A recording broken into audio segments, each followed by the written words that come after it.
Our story starts when Belle Crenelle is chased by a minotaur and saved by a beautiful girl with long golden hair. Covered in the minotaur's blood, Belle goes to meet Einatola, his guild advisor, to learn about the girl who saved him, S1-S5. She scolds him for rushing into the dungeon carelessly, but then gives him some love advice. After their talk, Belle goes home and is greeted by his goddess, Hestia. She brought him fried potatoes, and they happily eat dinner together. Later, Hestia checks Belle's status and is surprised to see he has a new skill, Liaris Freeze. However, she decides to keep this secret from Belle. We start off with a secret. This will be fun. Girls are pretty good at keeping secrets, Ken. The next morning, Belle wakes up and sees Hestia sleeping right on top of her. He panics, his heart racing, and quickly jumps out of bed to get dressed for the dungeon. As he walks down the street, he can't shake the feeling that someone's watching him. He looks around, but there's nobody there. Just then, a girl calls out, saying he dropped a magic stone. Belle is sure he traded all his stones, but he thanks her anyway. The girl asks if he's an adventurer and how early he got into the dungeon. Suddenly, his stomach growls loudly. The girl smiles and offers him a lunchbox, but Belle shakes his head at first. She laughs and tells him not to worry about her food, saying she'll just grab some from the pub where she works. Then she asks him to promise he'll come back to the pub tonight in exchange for the lunchbox. At the dungeon, Belle keeps fighting monsters, and Ice's image appears in his mind. In the evening, he's shocked by his status update. Almost all of his stats have gone up a lot. He asks Hestia about it, but she gets angry and leaves him alone. Belle then goes to the hostess of Fertility Pub and is greeted by the girl he met earlier. She introduces herself as Sir Flova. The pub owner gives Belle a huge amount of food, and he's overwhelmed. While eating, another maid shouts that their reserved guests are arriving, the Loki Familia. Belle finally gets to see Ice again. The Loki Familia is having a blast, laughing and enjoying the night. But Bet Loga has had a little too much to drink. His mind drifts back to the Minotaur fight, remembering how Belle ran away while Ice stepped in to save him. Bet sneers at Belle, mocking him, saying someone as weak as him doesn't deserve a warrior like Ace. Hearing this, Belle can't take it anymore. His anger flares and he storms out of the pub, heading straight for the dungeon to fight and release his frustration. He doesn't come back until the next morning. Hestia is waiting outside their home, worried sick. When she sees him, she gasps. He's badly hurt. She rushes to him and Belle collapses in her arms, blood dripping from his face. With a pained look in his eyes, he whispers, "I want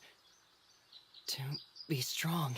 Hestia updates Belle's status and sees his fast growth due to his rare skill, Liaris Freeze. She wonders if she should tell him about the skill, but worried other gods might get interested, she decides to keep it a secret. Instead of giving Belle his paper, she tells him directly that he's growing at an incredible rate and has the talent to be an adventurer. She reassures him that he will become stronger and promises to support him, lending him her powers so he won't act rashly like before. She asks him not to leave her alone, and Belle promises he won't. After that, Hestia tells him she'll be gone for 3 days. Belle goes back to the hostess of Fertility and apologizes to Mia Grand for not paying the bill the night before. Mia forgives him and Sir brings him another lunchbox. Mia reminds Belle to thank Sir since she defended him. She understands why Belle ran off the night before and gives him some encouraging words to lift his spirits and push him forward. It's not manly stuff. You can't impress girls if you keep running like this, Belle. Grow up. Thanks to Sir, she stood by his side, otherwise Belle was doomed. At the gods' banquet, Freya greets Hestia, who is busy trying to get as much free food as she can. Loki soon joins them and Hestia asks if Ice Wallenstein is seeing someone. Loki quickly answers that she would tear apart anyone who tried to get A's. Freya comments on how rare it is to see Loki dressed up. Loki insults Hestia, saying she wore the dress to show off to the poor goddess. Hestia fires back, saying the dress only shows off her flat chest. The two argue by pinching each other's cheeks, and the other gods watch, betting on who will win. In the end, Loki leaves crying. Hephaestus arrives, and Hestia happily says she wants to meet her. Hephaestus quickly makes it clear she won't lend Hestia any more money, and reminds her of the time that Hestia freeloaded off her. Hestia says things have changed now that she has a Familia member. Hephaestus knows that Belle, the boy with white hair and red eyes, is Hestia's Familia member. After hearing that, Freya excuses herself, having confirmed something. After she leaves, Hestia begs Hephaestus to make a weapon for Belle. Looks like Loki lost the battle, but at least she didn't lose her sense of style, for now. Hestia really knows how to work a crowd, even when she's just getting roasted. That evening, Belle is standing in front of a weapon shop when Miak greets him, carrying a bag of supplies. Belle asks why Mike didn't go to the god's banquet. Mike says he was busy and gives Belle 2 potions for free. Belle thanks him, and they part ways. In Hephaestus' room, Hestia is prostrating in front of Hephaestus, begging her to make a weapon for Belle. Hephaestus finally agrees after hearing Hestia's reason. She agrees to make the weapon, but Hestia must pay her debt no matter how long it takes. Hestia is overjoyed, especially when Hephaestus says she'll make the weapon herself, and that Hestia will be helping. The next day, Belle casually walks down the street when Anya Fromel, the bubbly cat people girl from the hostess of Fertility, spots him and calls out. She asks him to deliver a wallet to Sir, but Belle is momentarily confused, not fully understanding the request. Before he can say say much, Ryu Lion, the composed and sharp-eyed elf, steps in. She gives Anya a pointed look, suggesting she should explain things more clearly. Anya, a bit flustered, quickly clears up the misunderstanding and fills in the details, making sure Belle understands what's needed. Meanwhile, in the forge, Hephaestus and Hestia are putting the to have been the finishing touches on a finely crafted knife.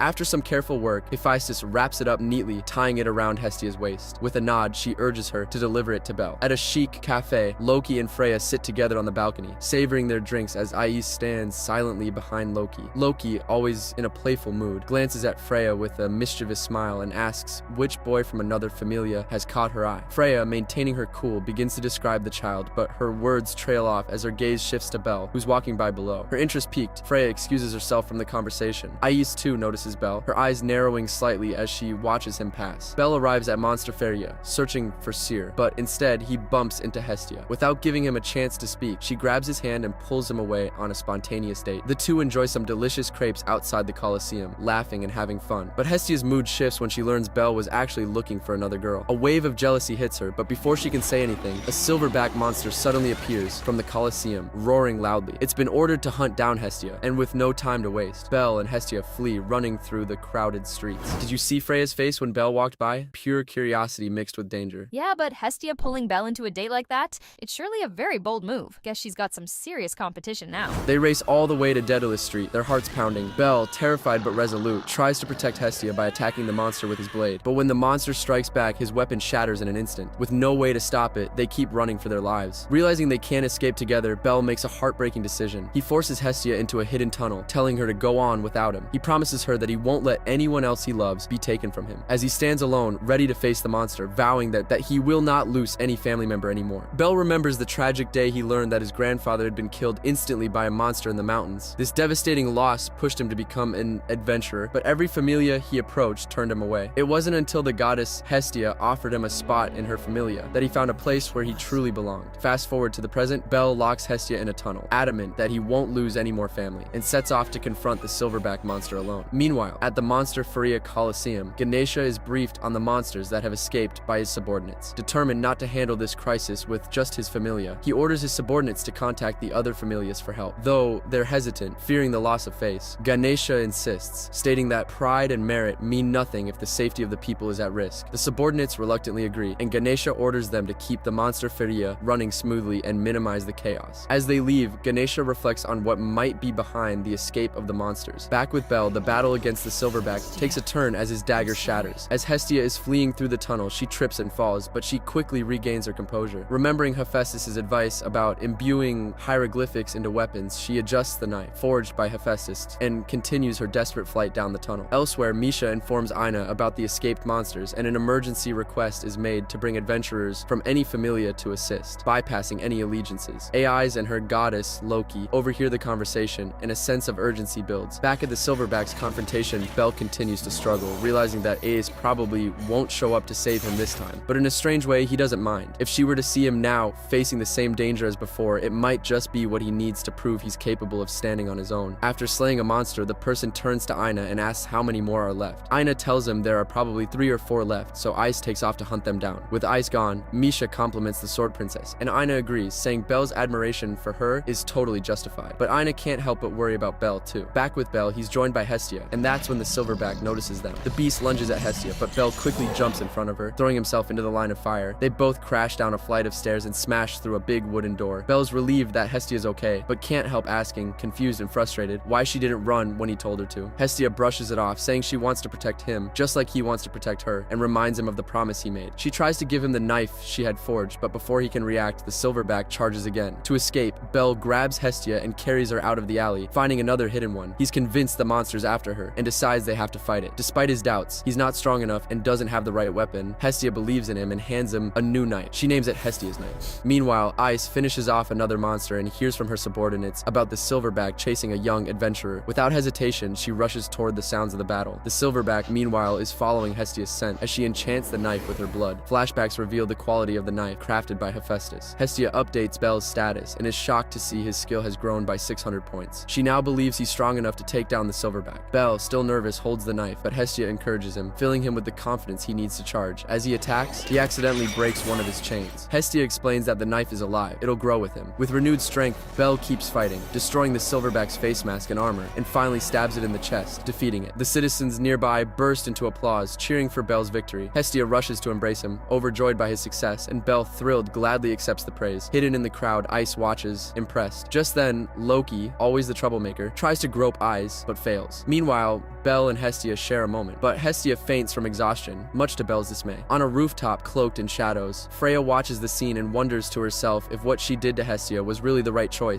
That night, Ganesha is busy cleaning up the stadium, feeling satisfied with how the whole incident turned out. Aina is at the guild, writing up a report on the monster attack, still processing the chaos. Meanwhile, Belle sits outside the room where Hestia is resting at the hostess of fertility, exhausted but too worried to sleep. Seer approaches him and lets him know that Mia is allowing them to stay there as long as needed. She also confesses she feels guilty for getting Belle involved in all this just because she forgot her purse. Seer then fills him in on the public's view of him, saying that they're all talking about how he defeated the Silverback. She admits she watched most of the action and was seriously impressed. Inside, Hestia stirs and calls out to Belle. He rushes in to check on her, and they catch up on what's happened. Belle brings up the name engraved on his new knife's scabbard, and Hestia reveals that she noticed him eyeing the knives at Hephaestus' shop for a while and decided to have one custom made just for him. She reassures him even though Belle is concerned about the cost and promises that she'll handle it. Overcome with emotion, Belle pulls Hestia into a hug. She asks him to lean on her more often, promising she'll always be there for him. Meanwhile, deep in the dungeon, an adventurer named Ged Raish orders his porter, Lilyruka Arde, to pick up the pace. He insults her, casually saying he can use her as a decoy if they get ambushed by monsters. At the guild, Aina gives Belle a stern talking to for wanting to rush into the 7th level of the dungeon without proper preparation. Belle, though, stands his ground, pointing out that his stats are now average E rank. Aina checks his stats and is surprised by his progress. After some back and forth, she reluctantly agrees to let him try the 7th floor, but only after noticing his lack of proper armor. She asks if he's free the next day. The next morning, Belle meets Aina in the city center by the statue for their shopping trip. They head to Babel to buy Belle some new armor at Hephaestus' shop. Belle complains about the expensive prices, but Aina drags him inside anyway. As they browse, they run into Hestia, dressed as a maid. Belle and Hestia have an awkward moment, and she immediately asks who Aina is. Aina introduces herself, but Hestia, suspicious of her intentions, asks if she's trying to get close to her client. Aina quickly denies it, but the tension is thick. Later, Aina takes Belle to a more affordable shop on the novice blacksmith floor. There, Belle spots a light armor set made by Welf Krozo that catches his eye. The price is within his budget, but it'll drain almost all his funds. Aina finds him and is a bit concerned about his obsession with light armor, but is happy he found something. Still, she points out that Belle should have a party, not just go solo, and suggests he hire a supporter. Belle says he'll think about it. That evening, Belle and Aina part ways. Before leaving, Aina gives him a bracer. On his way home, Belle sees Ged about to attack his supporter, Lily, and steps in to stop him. Ged tries to shift his anger onto Belle, but Ryu steps in and makes Ged leave. Grateful, Lily thanks Ryu, saying she was just being forward. It's then noted that Lily is nowhere in sight, but after a brief chat, they part ways. Hestia's giving Aina the side-eye, like she's about to steal Belle's lunch, or his heart. Yeah, right. And don't forget Belle. Poor guy can't even buy armor without turning it into a soap opera. The next day, Belle dons the light armor set and the bracer from Aina before heading into the dungeon. At the entrance, he's met by Lily, who offers her services as a supporter. Belle recognizes her as the Palom girl from before, but Lily corrects him, revealing she's actually a Chenthro. She gives him a small smile, not minding his mix-up. Later, by the fountain, they talk about Lily becoming Belle's supporter. Belle admits he was thinking about hiring one, and Lily persuades him to hire her for the day. In the dungeon, Belle takes on a pack of killer ants, while Lily supports him with guidance. Afterward, Lily compliments him on his performance and asks about his knife. Belle explains that it was a gift from his goddess. Curious, Lily asks which familia Belle belongs to, and he tells her he's part of Hestia's familia. She shares that she belongs to the Soma familia and suggests they finish up by collecting the last magical stone. Back at the guild that evening, Aina tells Belle about the history of the Soma familia. The conversation shifts to Lily, and Belle decides to invite her to join his party, which Aina agrees to. Just as Belle is about to leave, Aina notices that his knife is missing, which bothers him. Meanwhile, Lily tries to sell Belle's knife at Baum Cornwall's store, but the price he offers is low because the knife is dull and worn out. As Lily leaves the store, she runs into Ryu and Sir. Ryu stops her and demands to see the knife she has. Lily tries to lie, saying the knife is hers, but Ryu doesn't believe her and makes her drop it by tossing a coin at her. Flustered, Lily runs off and bumps into Belle. Ryu and Seer approach Belle, and he nervously asks if they've seen his knife. Ryu then returns it to Belle, and Belle thanks her emotionally for finding it after he dropped it. Ryu explains that a Palom had it. The two waitresses leave, but not before Sir warns Lily to stop misbehaving. Belle, now alone with Lily, asks if she wants to explore the dungeon with him the next day. The next day, they explore the dungeon together. Lily notices Belle's knife is missing, and Belle explains that he's keeping it in his bracer now. They discuss how to split the loot and agree to divide it evenly. After their dungeon run, they earn 26k Valish. Belle insists on dividing it equally, which surprises Lily. Belle explains that without her he wouldn't have made that much money. Elsewhere, a member of the Soma familia complains about the small amount of valleys he earned. Misha and Aina talk quietly about this. Meanwhile, Ice and Reveria fight an unknown monster, while Freya plans to have some fun with Belle. That night at a bar, Hestia vents her frustration about Belle and Lily to Miak. Miak, indifferent, tries to reason with her, saying Belle belongs to no one, but Hestia doesn't care. She then drinks several mugs of beer, downing each one, and continues her drunken rambling about Belle. The next day, Hestia wakes up with a hangover, and Belle takes care of her, much to her annoyance. Wanting to repay Hestia for everything she's done for him, Belle offers to take her out for a meal using the money he earned from his latest dungeon adventure. Hestia sees it as a date and decides to do it that day, preparing herself for it and setting a time and place for their meeting. Later, Hestia goes to the temple baths, where she meets Demeter. As soon as Demeter hears about Hestia's date, she spreads the news to the other bathers. Embarrassed by all the attention, Hestia quickly leaves, but not before revealing the lucky man she's going out with. At the meeting spot, Belle waits for Hestia. When she arrives, the goddesses from the temple bath swarm Belle. Demeter appears and apologizes for spying on her to find out who Belle is. Upset by the attention Belle is getting, especially when he ends up face first in Demeter's chest, Hestia and Belle flee. The goddesses chase them all over town, but Hestia and Belle manage to escape by hiding in the bell tower. There, they enjoy the view of Babel Tower and promise to return someday. Meanwhile, Lily's money is stolen by a Soma Familia member named Canoe. Unfazed by the theft, Lily vows to get Belle's knife back. The next day at the guild, Misha and Aina discuss the Soma Familia's large earnings. Elsewhere, Belle, with Lily's help and her magic knife, fights off a swarm of killer ants and almirages. After the battle, Belle thanks Lily for saving his life and using such a valuable item. They enjoy lunch together, and Lily asks for the next day off to attend a Soma Familia meeting, which Belle agrees to. I feel Hestia's got that jealous girlfriend vibe.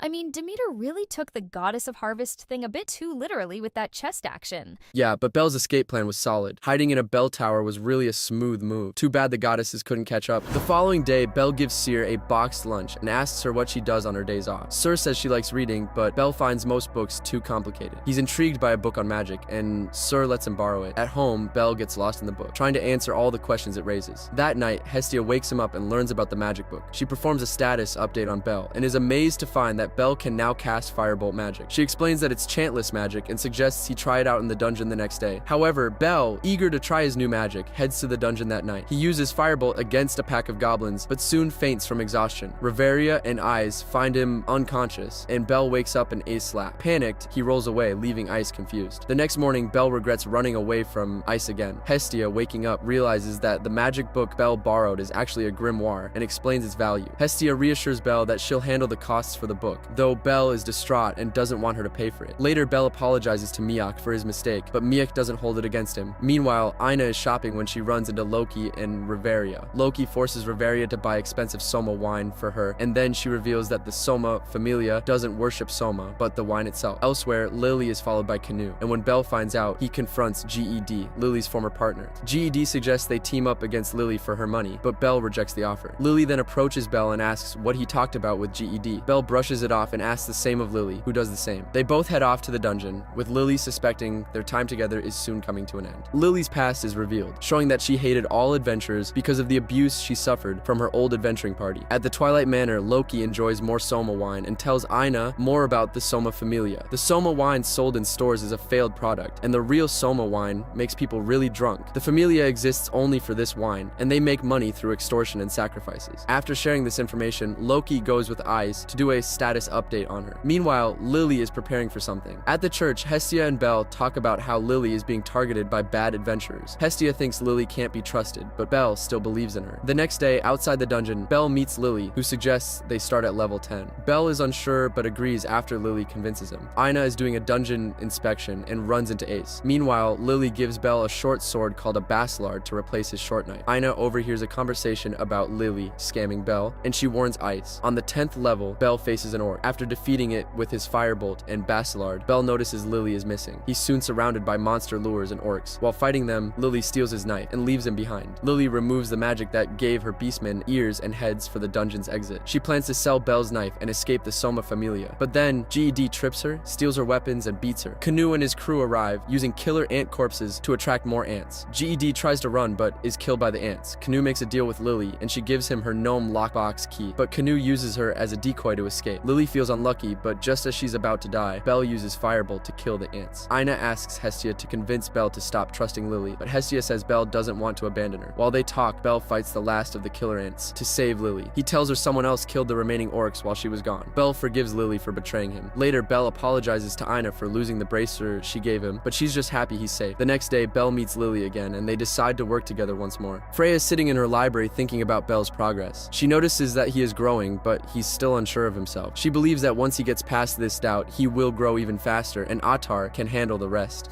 Bell and Lily take a walk together. Lily tells Bell about her transformation magic, which will help her hide her identity. She plans to make people think she died in the dungeon. Lily asks Bell if he's okay with her being his companion again after she betrayed him. Bell reassures her that he's forgiven her, and they continue to the church, Bell's home. There, Lily meets Hestia, and while Bell makes tea, Hestia and Lily talk. Lily promises she will never betray Bell again, and Hestia believes her. However, Hestia still doesn't like how Lily treated Bell before and now tries to be nice. Hestia tells Lily that she must protect Bell to prove she's serious about her vow. Just before Bell arrives, Hestia says Lily should never try to get too close to him. When Bell comes in, Hestia hugs his arm, saying she's excited to work with him. Lily, feeling embarrassed, hugs his other arm and promises to keep her vow. Bell is shocked and quickly leaves, claiming he has to talk to Ina at the guild. After he leaves, Hestia and Lily argue, blaming each other for Bell running away. At the guild, Bell sees Ina talking with Ice. He tries to leave but bumps into a big man and then Ys, who stops him. Ina scolds Bell, and he apologizes. Ice has something to talk to Bell about. She returns Bell's arm protector, and Bell realizes she saved him from the orcs in the 10th level dungeon. Ys apologizes for letting the Minotaur escape, but Bell apologizes for not thanking her properly and being scared in front of her. Ys smiles, and Bell smiles too. Ina watches the whole thing. Did you see Belle's face when he bumps into Ace? I swear the guy's about to explode from the awkwardness. I think Bell's heart just skipped a few beats though. Outside the guild, Ice tells Bell that making it to the 10th level of the dungeon is impressive. Bell tries to downplay it, but Ice offers to teach him how to fight better. The next morning, Bell and Ice practice combat on top of the city wall. Ace teaches Bell some combat stances using his knife, and Bell thinks Ice is a natural fighter. When Bell tries to ask her something, Ice kicks him in the face, knocking him out. This just makes Bell believe even more that Ace is a skilled fighter. Ice apologizes, but Bell doesn't mind. She suggests they spar to improve. Ace uses her sheath as a weapon and notes that Bell has a fear of fighting, especially of the Minotaur. They continue sparring, with Ice giving Bell tips until the sun rises. In the dungeon, Ottar fights a group of Minotaurs at Freya's request. A new Minotaur with a blood-soaked weapon appears, and Ottar, impressed, destroys its weapon. He gives it one of his own and tells it to master it. Meanwhile, Bell and Lily are exploring the dungeon, aiming to go as far as they can because the next day is their day off. Lily notices bruises on Bell's face, but Bell downplays it. They're soon attacked by a group of imps, and with Lily's help, Bell kills them. Orcs appear next, joining the remaining imps. Lily suggests retreating to regroup, but Bell refuses, determined to become as strong as Ace. Meanwhile, Ottar spars with the Minotaur he gave his weapon to and breaks its right horn. The next morning, Bell continues sparring with Ice, getting knocked out multiple times. When they take a break, Ace asks Bell how he's getting so strong so quickly. Bell says he's not that strong, but he wants to be for someone special. To his surprise, Ice says she understands that feeling. They then do special nap training, which is important for surviving in the dungeon. Bell is surprised at how quickly Ace falls asleep. Bell's grandpa appears as a manifestation and encourages Bell to take advantage of the sleeping Ace. Another manifestation of Hestia appears and tells Bell not to do it, and the two manifestations argue. In the end, Bell decides not to take advantage of Ace while she sleeps. Back in the dungeon, Ottar finishes his fight with the Minotaur after his weapon breaks. That evening, Bell and Ys walk through the city and stop at a food stall where Hestia works. Hestia scolds Bell for his behavior, but then she's told what happened with Ice. She allows it to continue for now, but warns Ice not to get too close to Bell. News spreads through the guild about Ice single-handedly defeating a boss creature on the 37th level of the dungeon. Bell feels down about the news, but is more determined than ever to reach Ace's level. As Bell walks through the city, Seer approaches him and asks him to wash dishes for her. Although Bell isn't thrilled about it, he agrees, hoping it will distract him from Ice's accomplishment. The pile of dishes is huge, so Ryu steps in to help. While cleaning, Bell asks Ryu, a former adventurer, for advice on how to rank up. She tells him that he'll need to do good deeds, defeat strong enemies, and use techniques and strategies. Bell remembers Ice saying he lacked those things. Ryu also suggests that Bell form a party to make up for his weaknesses and emphasizes that going on adventures is essential for leveling up. Sir, who's nearby, overhears their conversation. The next day, Bell and Ice continue sparring, and Bell finally lands a counterattack on her. It's the last day of their training together, and they both thank each other for their help, wishing each other the best. Bell silently hopes to reach Ice's level one day. Back at the church, Bell packs for his next adventure and tells Hestia about his last day of training with Ace. Before leaving, Hestia tries to show Bell his new stats, but he refuses to look at them until he returns. At the dungeon entrance, Finn DANMACHI, the captain of the Loki Familia, gives a speech to his members about the upcoming adventure. The Familia will split into two groups, one led by Finn and the other by Gareth. The Hephaestus Familia blacksmiths will provide support. The goal is to reach level 18 and regroup, then push on to the 50th level. Their ultimate objective is to reach the never-before-reached 59th level. Meanwhile, Ottar reports to Freya, who wonders if Belle will grow significantly from this challenge. On the 9th level of the dungeon, Belle and Lily are unsettled by an eerie, ominous feeling. Belle notices the lack of monsters and adventurers, which reminds him of his encounter with the Minotaur. As they continue, they're suddenly confronted by the same one-horned Minotaur, wielding Ottar's spare broadsword. Lily pushes Belle out of the way just in time to dodge the attack, but Belle's firebolt spells have no effect on the beast. The Minotaur, at between then slams Belle into a dungeon wall, leaving him hurt and exhausted. Meanwhile, Finn's group is alerted to the Minotaur on the 9th level. Concerned that another adventurer might have fallen victim to it, part of the Loki Familia sets out to assist. Belle, struggling, realizes his hesitance stems from his own cowardice.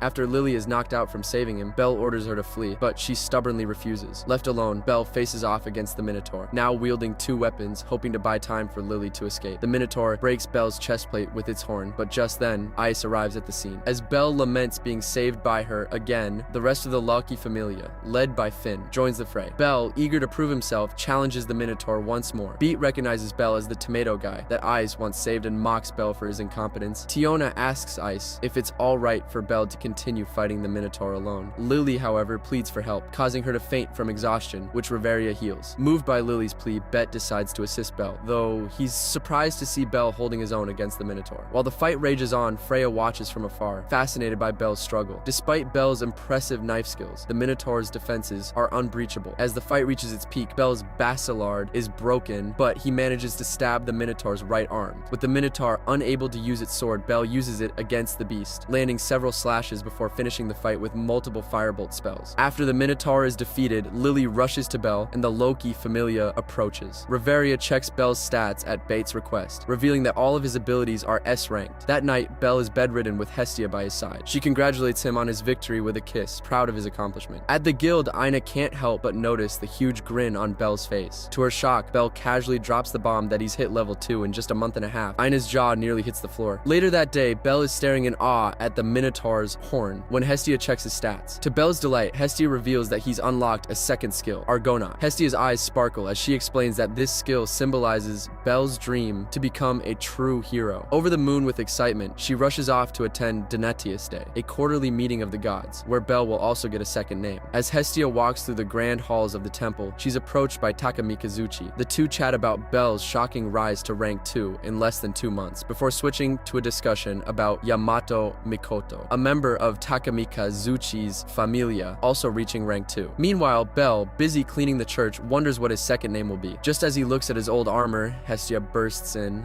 beaming, and reveals his second name. Later that night at the Hostess of Fertility, Belle looks defeated as he tells Lily his new name. Little Rookie?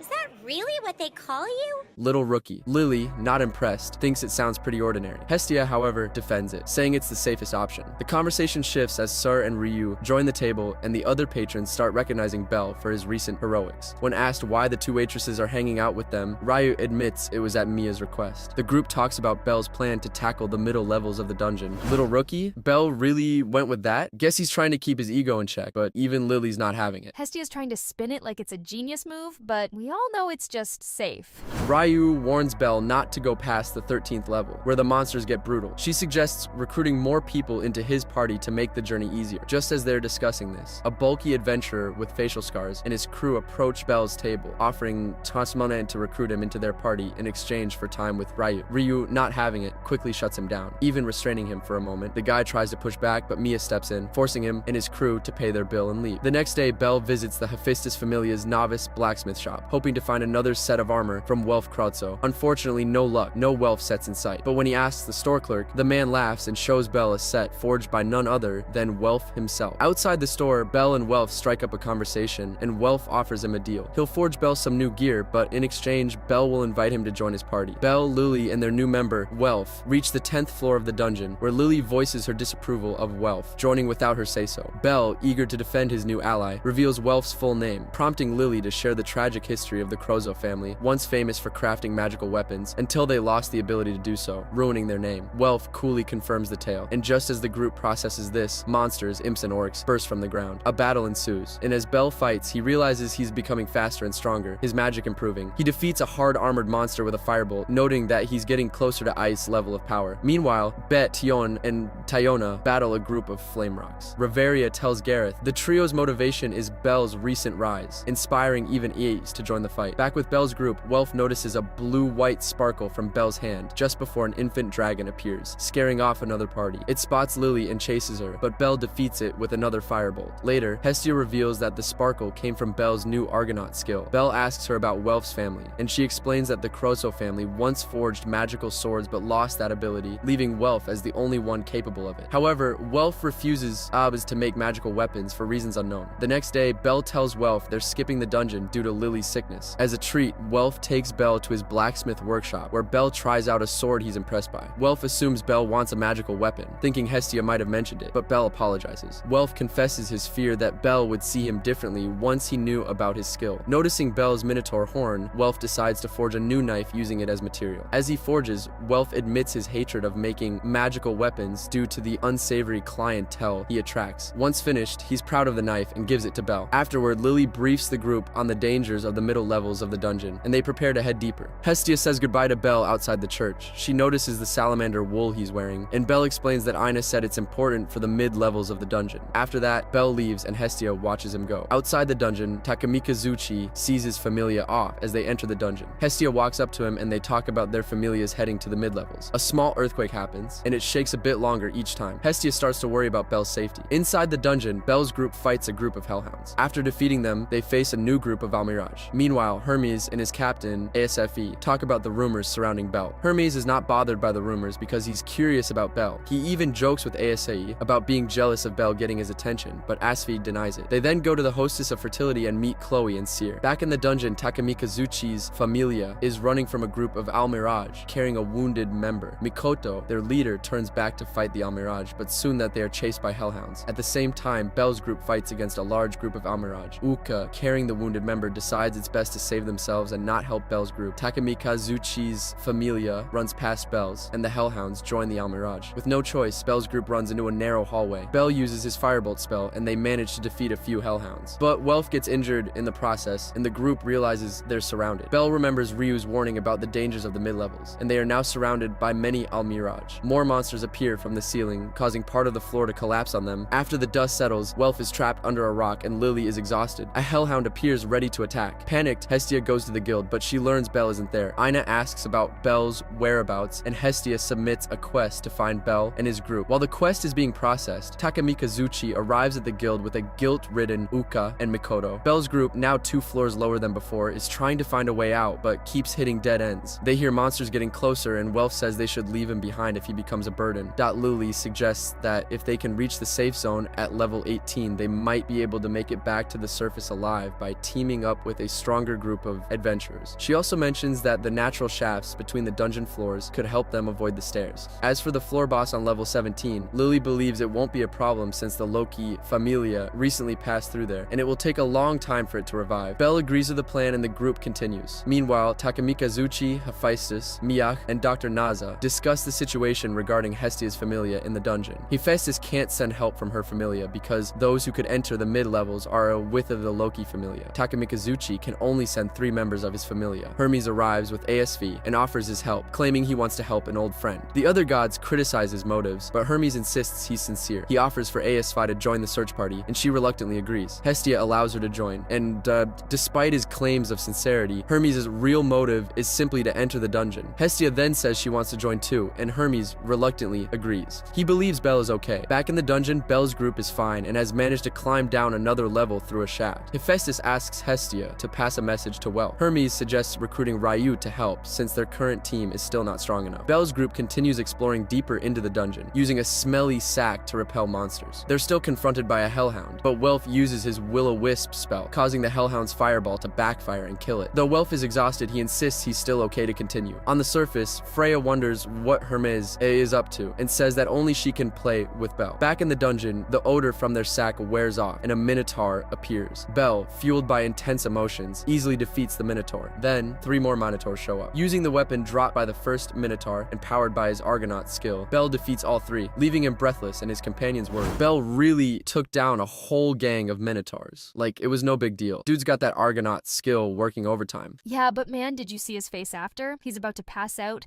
and Freya's up top, probably thinking, Bell's all mine now. In the mid-levels of the dungeon, Ryu and Asifai are on the front lines, slicing through Al-Mirage and Hellhounds like it's nothing. Once they wipe out the monsters, they keep moving until they hit a cave-in. While Ryu climbs the rubble, Hestia spots one of Bell's weapons buried inside. At the top, Ryu finds monster stones and empty potion vials. Asifai puts it all together, thinking Bell's group is heading for the safe zone on the 18th level. Ryu and Hermes agree, and Hestia still feels Bell's presence deep in the dungeon. Meanwhile, Welf is knocked out with Mind down after overusing Will-O-Wisp, and Lily's passed out too. Bell refuses to leave them behind, so he carries them down a shaft into the 17th level. Back with the search party, Hestia is digging into Hermes, questioning why he's so eager to help find Bell. Hermes admits someone asked him to, but also says it's out of his own personal interest. When Bell finally reaches the 18th floor, he sees the exit, but right as he's about to make a run for it, the floor boss starts to spawn. Bell dodges it and sprints toward the exit. Once on the 18th floor, Ice approaches, and Bell begs her to help his teammates. Bell wakes up in a tent, calling for his friends. Ice is there, telling him that Riveria and the others healed his comrades. Ace is relieved to see Bell can walk, and she sends him to report to Captain Finn Dimney. In Finn's tent, Bell thanks him and offers his services in return for their kindness. Finn tells Bell that many of his members are poisoned, and the group they sent for an antidote hasn't returned yet. They'll be staying on the 18th floor for a while. Once Bell finishes his business, he steps outside with ease, only to be greeted by Tione and Tiona. Tiona, all excited, wraps her arm around Bell's, gushing over his victory against the Minotaur. Tione joins in, praising Bell too, making him bawl lush like crazy. Bell and Ice walk through a bright forest area. They soon leave the forest and find a large tree with a glowing crystal formation above it. Ice explains that the light will fade over time, making it dark. This place is known by adventurers as the Under Resort, or the Labyrinth Paradise. That night, Welf and Lily wake up and apologize to Bell for not being helpful earlier. Bell forgives them. AIs then appears and tells the group that dinner will be ready soon. At dinner, Bell and his group join the low-key Familia. Just then, Hestia and her search party arrive. Hestia, very emotional, tries to hug Bell, but Lily pulls her away. Hermes approaches Bell, introducing himself and the members of Takamikazuchi's Familia who helped them. Inside a tent, Mikoto kneels and apologizes to Bell, asking for his forgiveness. Bell has no problem with Mikoto and her group, but Lily and Welf are upset with them for causing trouble. Uka says it was his decision, and he doesn't regret it because it was the right choice at the time. This annoys Welf, but Bell says he would have done the same thing in that situation. It will take 2 days for the Loki Familia to rest before they can fight the Goliath on the 17th floor. Hermes suggests they take it easy the next day. After this, everyone leaves the tent. Before Welf leaves, he receives a gift and a message from Hephaestus. Bell admires the crystal above the tree, and Ice joins him, looking worried about him. The two talk, and Ice promises to show Bell the city in the dungeon, which excites him. Suddenly, Hestia appears between them, complaining about being left out of their plans for the next day. Bell pushes Hestia up a slope, and they finally catch up with the other adventurers at the top. The view is beautiful, with the forest and glowing crystal formations in the distance. They arrive at the town of Rivera, known for its high prices on both goods and inns. While Hestia argues with a shopkeeper over prices, Bell runs into the man who had confronted him at the bar earlier. The two almost get into a fight, but Ice steps in to stop it. Later, Hestia shows Bell her new perfume, which he compliments. Lily, however, criticizes Hestia for being self-centered, and Hestia snaps back, saying Lily is no better for buying a new backpack. After their argument, Tiona invites Hestia to join her and the others for a bath, and Hestia agrees. The ladies from Takamikazuchi's Familia decide to join as well. Hermes calls Bell over to talk to him at the camp. At the camp, Bet returns with antidotes for his Familia. He sees Bell talking to Hermes and demands to know why Bell is there, but Finn gives him a vague answer. Meanwhile, Bell and Hermes are watching the ladies bathe in the lake. Bell doesn't want to pee, but Hermes insists it's how men show romance. Bell remembers hearing the same thing from his grandfather, but he still doesn't feel comfortable. Then, Bell loses his balance when Hermes spins around, and he accidentally falls into the bathing area, surprising the ladies. Bell, flustered by Ace's nudity, runs away in embarrassment. Bell tried to be a good boy, but Hermes just threw him into the fire. Poor guy didn't stand a chance. That was a big oops moment for Bell. Dude's gonna be avoiding eye contact for weeks. Out of breath, Bell runs into Ryu, who's also bathing. She senses someone was spying on her and throws a rock at Bell with incredible speed, leaving a hole in the tree near him. Bell immediately apologizes and bows to Ryu, begging for her forgiveness. She forgives him, which surprises Bell, and she comments on how self-deprecating he is. They then visit a small burial ground where Ryu places flowers by the weapons of her former comrades. comrades from the familia she once belonged to. Ryu opens up about her painful past. Her companions were killed in a trap set by a rival familia, and in retaliation, she wiped them out. However, this act led to her being blacklisted by the guild. Ryu admits that if it weren't for Sir finding her alone in an alley one rainy night, she would have died there. This is how she ended up working at the Hostess of Fertility, thanks to Mia's compassion. After sharing her story, Ryu scolds herself, calling herself a violent elf consumed by revenge. Belle, not one to let this slide, comments on her self-deprecating attitude. Grabbing his hand, Ryu tells Belle he's a man worthy of respect. Later that night at Riviera, a man named Mord, who had previously confronted Belle, is frustrated by Belle's progress. He plans to make Belle pay. He's soon joined by a mysterious figure. The next day, Bet, still fuming, takes out his anger on Belle, but Tione and Tiona quickly drag him away. Ys then approaches Belle, and they talk about their plan to head back to the surface the following day. Hestia, watching from a distance, curses Belle for peeping on them, especially when she was alone in the bath. Suddenly, an invisible enemy snatches Hestia away. Belle finds a note left in their tent, realizing she's been taken hostage. Without wasting a moment, he heads to the location where she's being held. When Belle arrives, he's confronted by Mord and his group. Mord challenges him to a one-on-one duel. If Mord wins, he takes all of Belle's possessions, but if Belle wins, Hestia will be returned. Impressed by Belle's boldness, Mord slams his sword into the ground, smashing a small crystal. Belle is temporarily blinded by the flash, and when his vision clears, Mord has disappeared. Suddenly, Mord attacks him from all angles. Far off, Hermes and Asphere are watching, and it's revealed that Hermes orchestrated this entire event to show Belle the other side of his journey. Meanwhile, Welf and the Takamika Zuchi familia arrive, engaging Mord's companions in battle. Overhearing the commotion, the guards watching over Hestia decide to join the fight, abandoning their post. Hestia, now alone, is rescued by Lily, who is disguised as an Almirage. During the chaos, Welf loses a gift from Hephaestus, and Ryu arrives just in time to help. Belle, struggling against the invisible Mord, is on the verge of defeat when, instinctively, he dodges an attack. With his eyes closed, Belle can now evade Mord's attacks with ease. Annoyed, Mord draws his sword and presses harder. To counter, Belle uses the powder from the shattered crystal to temporarily blind Mord, then shatters his sword with his duo blades and lands a dropkick that sends Mord crashing to the ground, making him visible again. Before Mord can recover, Hestia steps in, unleashing her godly might to stop him. As Belle embraces her, an evil tremor shakes the ground. The ceiling above them cracks open, signaling that something much bigger is coming. Hestia uses her godly power, which causes the dungeon to lock the floor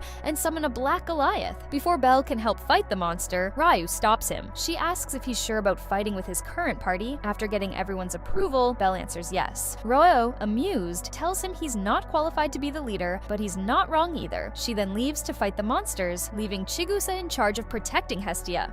Belle and the party follow her. Mord and his group are surrounded by minotaurs, but Lily rescues Mord. In Riviera, ASFI meets Bors and his group to organize the town's defense. Bors is hesitant at first, but after learning all exits are blocked, he agrees to help, knowing they must defeat the Black Goliath to escape. Ryu, Mikoto, Uka, and Welf try to fight the Black Goliath, but their attacks don't work. Ryu believes the floor boss's level is around 5. ASFI tells Ryu that reinforcements from Riviera are ready. ASFI then acts as a decoy, while Bors' men buy time for the mages to prepare a powerful spell. When the mages are ready, they cast their spells, severely damaging the Black Goliath. The vanguard charges at it, but they realize it can regenerate. Fully healed, the Black Goliath counterattacks. Surrounded by monsters, Belle defeats a Minotaur and is joined by Ryu and ASFI. They plan to keep distracting the Goliath so the mages can attack again. Lily returns to Hestia and asks for all supplies to be gathered. Hestia has a man take care of it. Lily notices something wrapped in cloth with a Joker symbol. Meanwhile, Ryu is struggling against the Black Goliath's regeneration ability. Chigusa reaches Oka and gives him his shield, despite his reluctance. Belle charges up his right hand with his Argonaut skill and shoots a firebolt at the Black Goliath, blowing off the top of its head. However, the Goliath retaliates with a roar blast, sending Belle flying. The Goliath's head regenerates and it tries to slap Belle, but Uka blocks it with his shield. When Hestia and Lily arrive, they find Belle injured but alive. ASFI goes back to fight the Goliath, and Ryu joins her at Hestia's request. Hestia and Lily call out to Belle, who is unconscious. Belle's spirit hears Hestia's voice but can't move. Hermes then appears and says a quote from Belle's grandfather, which helps Belle awaken. Empowered by his Argonaut skill, Belle grabs a large two-handed sword and charges at the Black Goliath. Asphy blinds the monster. Ryu casts Luminous Wind, and Mikoto briefly holds the Goliath. Welf then uses his magical sword, Kazuki, on the Goliath. Belle uses his heroic shot to destroy its upper body and finishes it off with Hestia's knife. Hermes excitedly tells Zeus that his grandson is not a failure. In fact, Belle is the last hero from Zeus's familia. Back at the Hostess of Fertility, Belle and his companions celebrate their victory. Belle lies on Hestia's lap, resting peacefully. That awakening was pure power. Grabbing a giant sword and charging slashing at the black Goliath like a true hero. Hestia's knife finishing off the Goliath was the cherry on top. Hero status confirmed, and Hermes can't stop gloating. Belle, Welf, Lily, and Mikoto were fighting hellhounds in a dungeon. After the battle, Belle thanked Mikoto for her help, and she thanked him back since it was her idea to go there. As they talked, Belle thought about how he wanted to become as strong as ice one day. Later that night, they celebrated because Welf reached rank 2. Lily joked that Welf might leave the group now since he got what he wanted, his forging skill, but Welf said he wasn't going anywhere. He also thought Mikoto should have joined their celebration. While talking about Belle leveling up, a rude Palom from the Apollo Familia came and insulted them. Belle wanted to fight back, but Welf knocked the Palom out with his ale mug. However, another member of the Apollo Familia beat both Belle and Welf easily. Luckily, Bet stepped in to save Belle before things got worse. Back at the church, Hestia cared for Belle's injuries while Lily helped Welf. Hestia was thankful Belle stood up for her, but told him not to worry about her so much next time. When she found out it was the Apollo Familia who caused the trouble, she got angry. Belle, next time, just let Welf take care of the mug throwing. He's got that down to an art. Honestly, if Apollo's guys keep this up, Hestia's gonna need a whole new set of stress relievers. The next day, Belle got scolded by Ina at the guild for getting into a fight. Then, 2 Apollo Familia members gave him a letter for Hestia. When Hestia read it, she saw it was an invitation to a god's banquet. She decided to bring Miak and Takamikazuchi along so she wouldn't go alone. At the banquet, Belle and Hestia joined Miak and Naza outside Apollo's base. Inside, they met Hermes, Takamikazuchi, S1-S5, and Mikoto. Apollo appeared, giving a big speech before the party started. As everyone enjoyed the event, Hermes pulled Belle aside to share some secrets about Apollo and his history. When Freya and her ever-loyal companion Autar arrived at the grand party, she wasted no time weaving her way toward Hestia and her group. Her charm was undeniable, but the moment she tried to inch closer to Belle, Hestia snapped, making it crystal clear that Freya had crossed a line. Aware she had overstepped, Freya gracefully retreated with Autar, leaving behind a storm of tension. Not long after, Loki and Ice made their entrance, heading straight for Hestia and Belle. The room heated up instantly as the 2 goddesses locked horns in a fiery argument. The situation only worsened when Loki mischievously gauged Belle, pushing Hestia's patience to its limit. Tired of the escalating drama, the 2 deities stormed off in opposite directions, dragging Ice and Belle along with them. Belle, overwhelmed by the party's chaos, slipped out onto the balcony to catch his breath. Out there, he spotted the man he'd clashed with at the restaurant, deep in conversation with another member of the Apollo Familia. Before Belle could fully process what he overheard, Hermes appeared out of nowhere, whisking him away for a private talk. In a quieter corner, Hermes casually asked Belle about his reasons for becoming an adventurer. Belle, reflecting warmly, shared how his late grandfather had inspired him. Hermes, ever the trickster, suggested Belle find someone to dance with, but Belle shyly declined. Taking matters into his own hands, Hermes approached Ice with the idea, but conveniently remembered a prior commitment and volunteered Belle in his place. Belle found himself reluctantly swept onto the dance floor with Ice, and their unexpected pairing drew every eye in the room. Hestia and Loki, both fuming, were restrained by S1-S5 as they watched the duo. Meanwhile, Freya, clearly amused, slyly asked Autar if summoning minotaurs to crash the party was possible. Autar, ever the voice of reason, denied her mischievous request. As the dance continued, the lights suddenly dimmed, leaving only a spotlight illuminating Belle and Ys. The dramatic moment was interrupted by Apollo, the host of the event, who stepped forward to confront Belle. Hestia immediately shielded her beloved adventurer, but Apollo, seeking revenge for the chaos caused by Hestia's Familia, challenged them to a war game. After the Apollo Familia issued their challenge, the stakes became clear. If they won the war game, Belle would be forced to join their ranks. Hestia, however, had no intention of entertaining such a demand and stormed out of the party with Belle in tow. The next day, Hestia explained the war game's rules to Belle at the church. Their conversation was cut short when the Apollo Familia launched a surprise attack, surrounding the church in an all-out assault. The commotion reached the ears of the hostess of fertility waitresses, who quickly deduced that it was a Familia clash. Belle and Hestia managed to evade the initial wave of attackers by sneaking out the back, only to be cornered by another group of Apollo Familia members. Belle fought fiercely, dispatching most of them, and used the cover of a smokescreen from a magic attack to escape with Hestia in his arms. However, their path was blocked by a dead end. With no other options, Belle leaped onto a rooftop, only to face more pursuers, including the 2 women who had invited him to Apollo's soiree. When one of them offered peace if Belle surrendered, he refused outright. Their clash escalated, and Belle escaped once more, using his firebolt spell as cover. Did Belle just make rooftop parkour his new hobby? Guy's got moves. Yeah, he's turning rooftops into his personal gym. Maybe next time he'll throw in a backflip for style. style points. Among the pursuers, Cassandra warned her partner Daphne not to engage Belle, hinting at a premonition from her own neuromancy.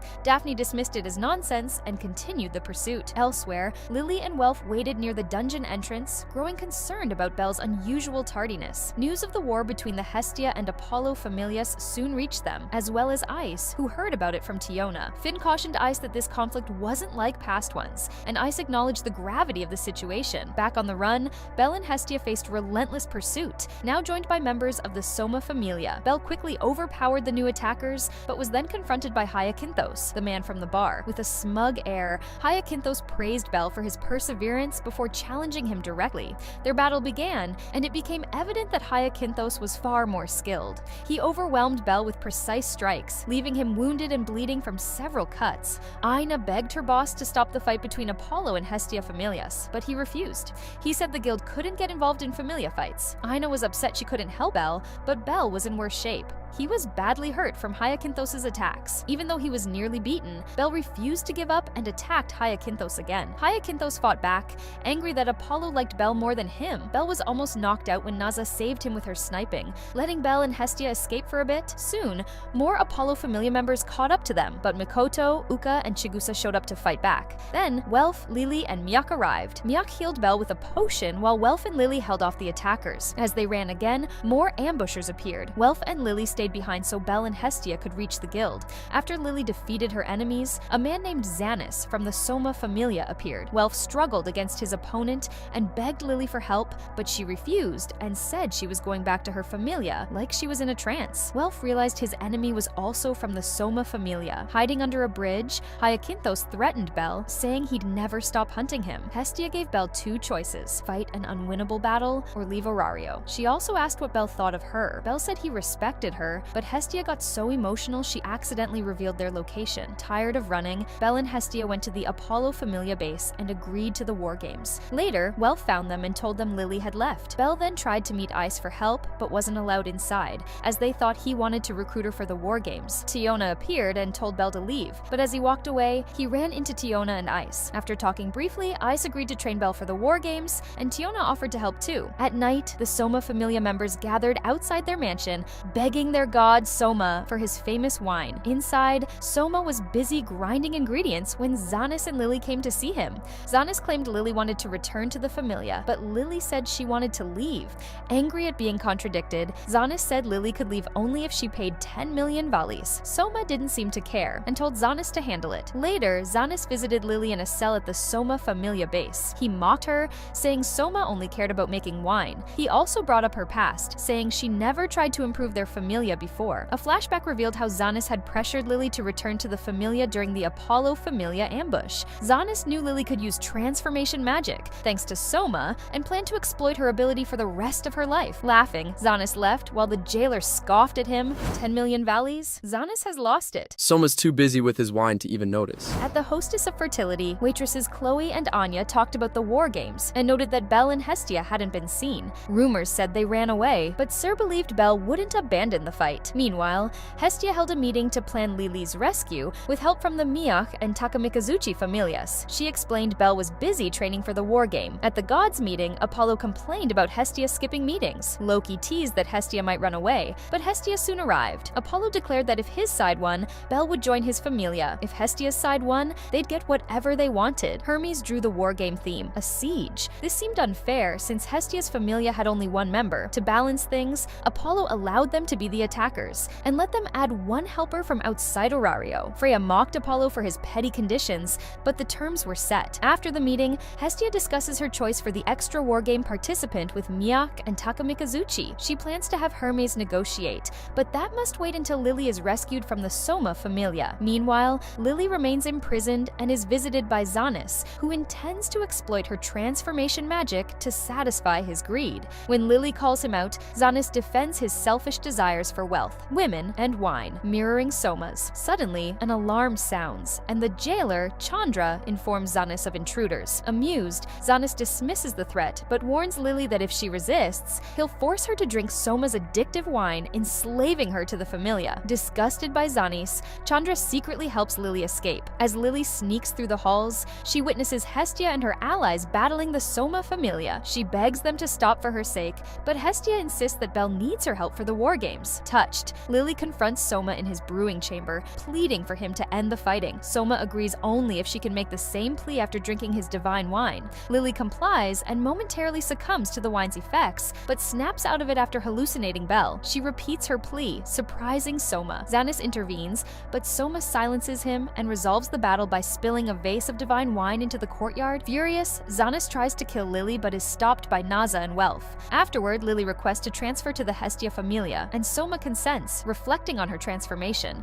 Hestia acknowledges Lily's growth since leaving Soma's Familia. Outside, Hestia thanks her allies, who part ways. Mikoto and Welf later ask their gods to transfer them to the Hestia Familia. Hermes and Seer approach Ryu, requesting her assistance for the war games. Meanwhile, Belle concludes his training with Ice and Tiona at dusk near the city walls. In her quarters, Freya muses about Apollo and the war games' outcome. Belle regrouped with Hestia, her newly beefed up Familia, and Ryu, all fired up for the war games. Riding in a rickety wagon crammed with loud-ass beastmen, they hyped Belle up, swearing they'd cheer him on. Just as things couldn't get weirder, Sir bolted out of nowhere, shoving a necklace with some shiny green jewel into Belle's hand. She called it a good luck charm from some adventurer and promised him a hot meal once the crap show was over. The night before the war games, Apollo's Familia bunkered down in their castle, ready to throw down. Cassandra, as usual, spouted some creepy prophecy about doom and gloom. Daphne brushed it off like usual, thinking it was just more Cassandra crap. After the gates slammed shut, some poor bastard named Luan barely made it in before being told to lug a massive box that looked sketchy as hell. Cassandra's freaky dreams screamed Trojan horse, but no one gave a damn. By dawn, the guild's hype machine was in full swing. Ibri from the Ganesha Familia played the MC role, bellowing announcements as gods and their crews swarmed to Babel Tower for front row seats. Hermes lit up his magic like a showman, broadcasting the chaos to the whole damn city. At noon, all hell broke loose. Ryu launched the first strike, swinging 2 Krozo-made magical swords like a badass. Hyacinthos freaked and sent half his army outside to deal with her. The swords? Yeah, they shattered after one use. Left with just her wooden sword, Ryu still managed to hold her ground, kicking Apollo Familia ass left and right. Ryu's a total beast, even with just a wooden sword. Swords may break, but Ryu's still throwing hands. While Ryu kept the fight messy outside, Mikoto snuck into the castle. Arrows rained down like crazy, but she wasn't backing off. Chanting her magic spell, Mikoto unleashed Futsu no Mitama, locking down a bunch of Apollo Familia idiots. Meanwhile, Ryu smacked down an elf named Lissos, who hated her guts over some village-burning magical weapons drama. The stage was set. The Hestia Familia wasn't just fighting for pride. They were fighting to shove Apollo's smug face into the dirt, and they weren't planning on losing. As the spectators watching the war games progress, Hermes comments to ASFI that the way that the Apollo Familia is moving is fast. Fast in such a way that someone is feeding them intel on everything. Hermes also notes that the intel can also be virulent and have a detrimental effect as well. Just then, Luan opens the gate to the castle, allowing Belle and Welf to enter. It turns out that Luan was really Lily in disguise. The real Luan was captured and held in a warehouse that Miak oversaw.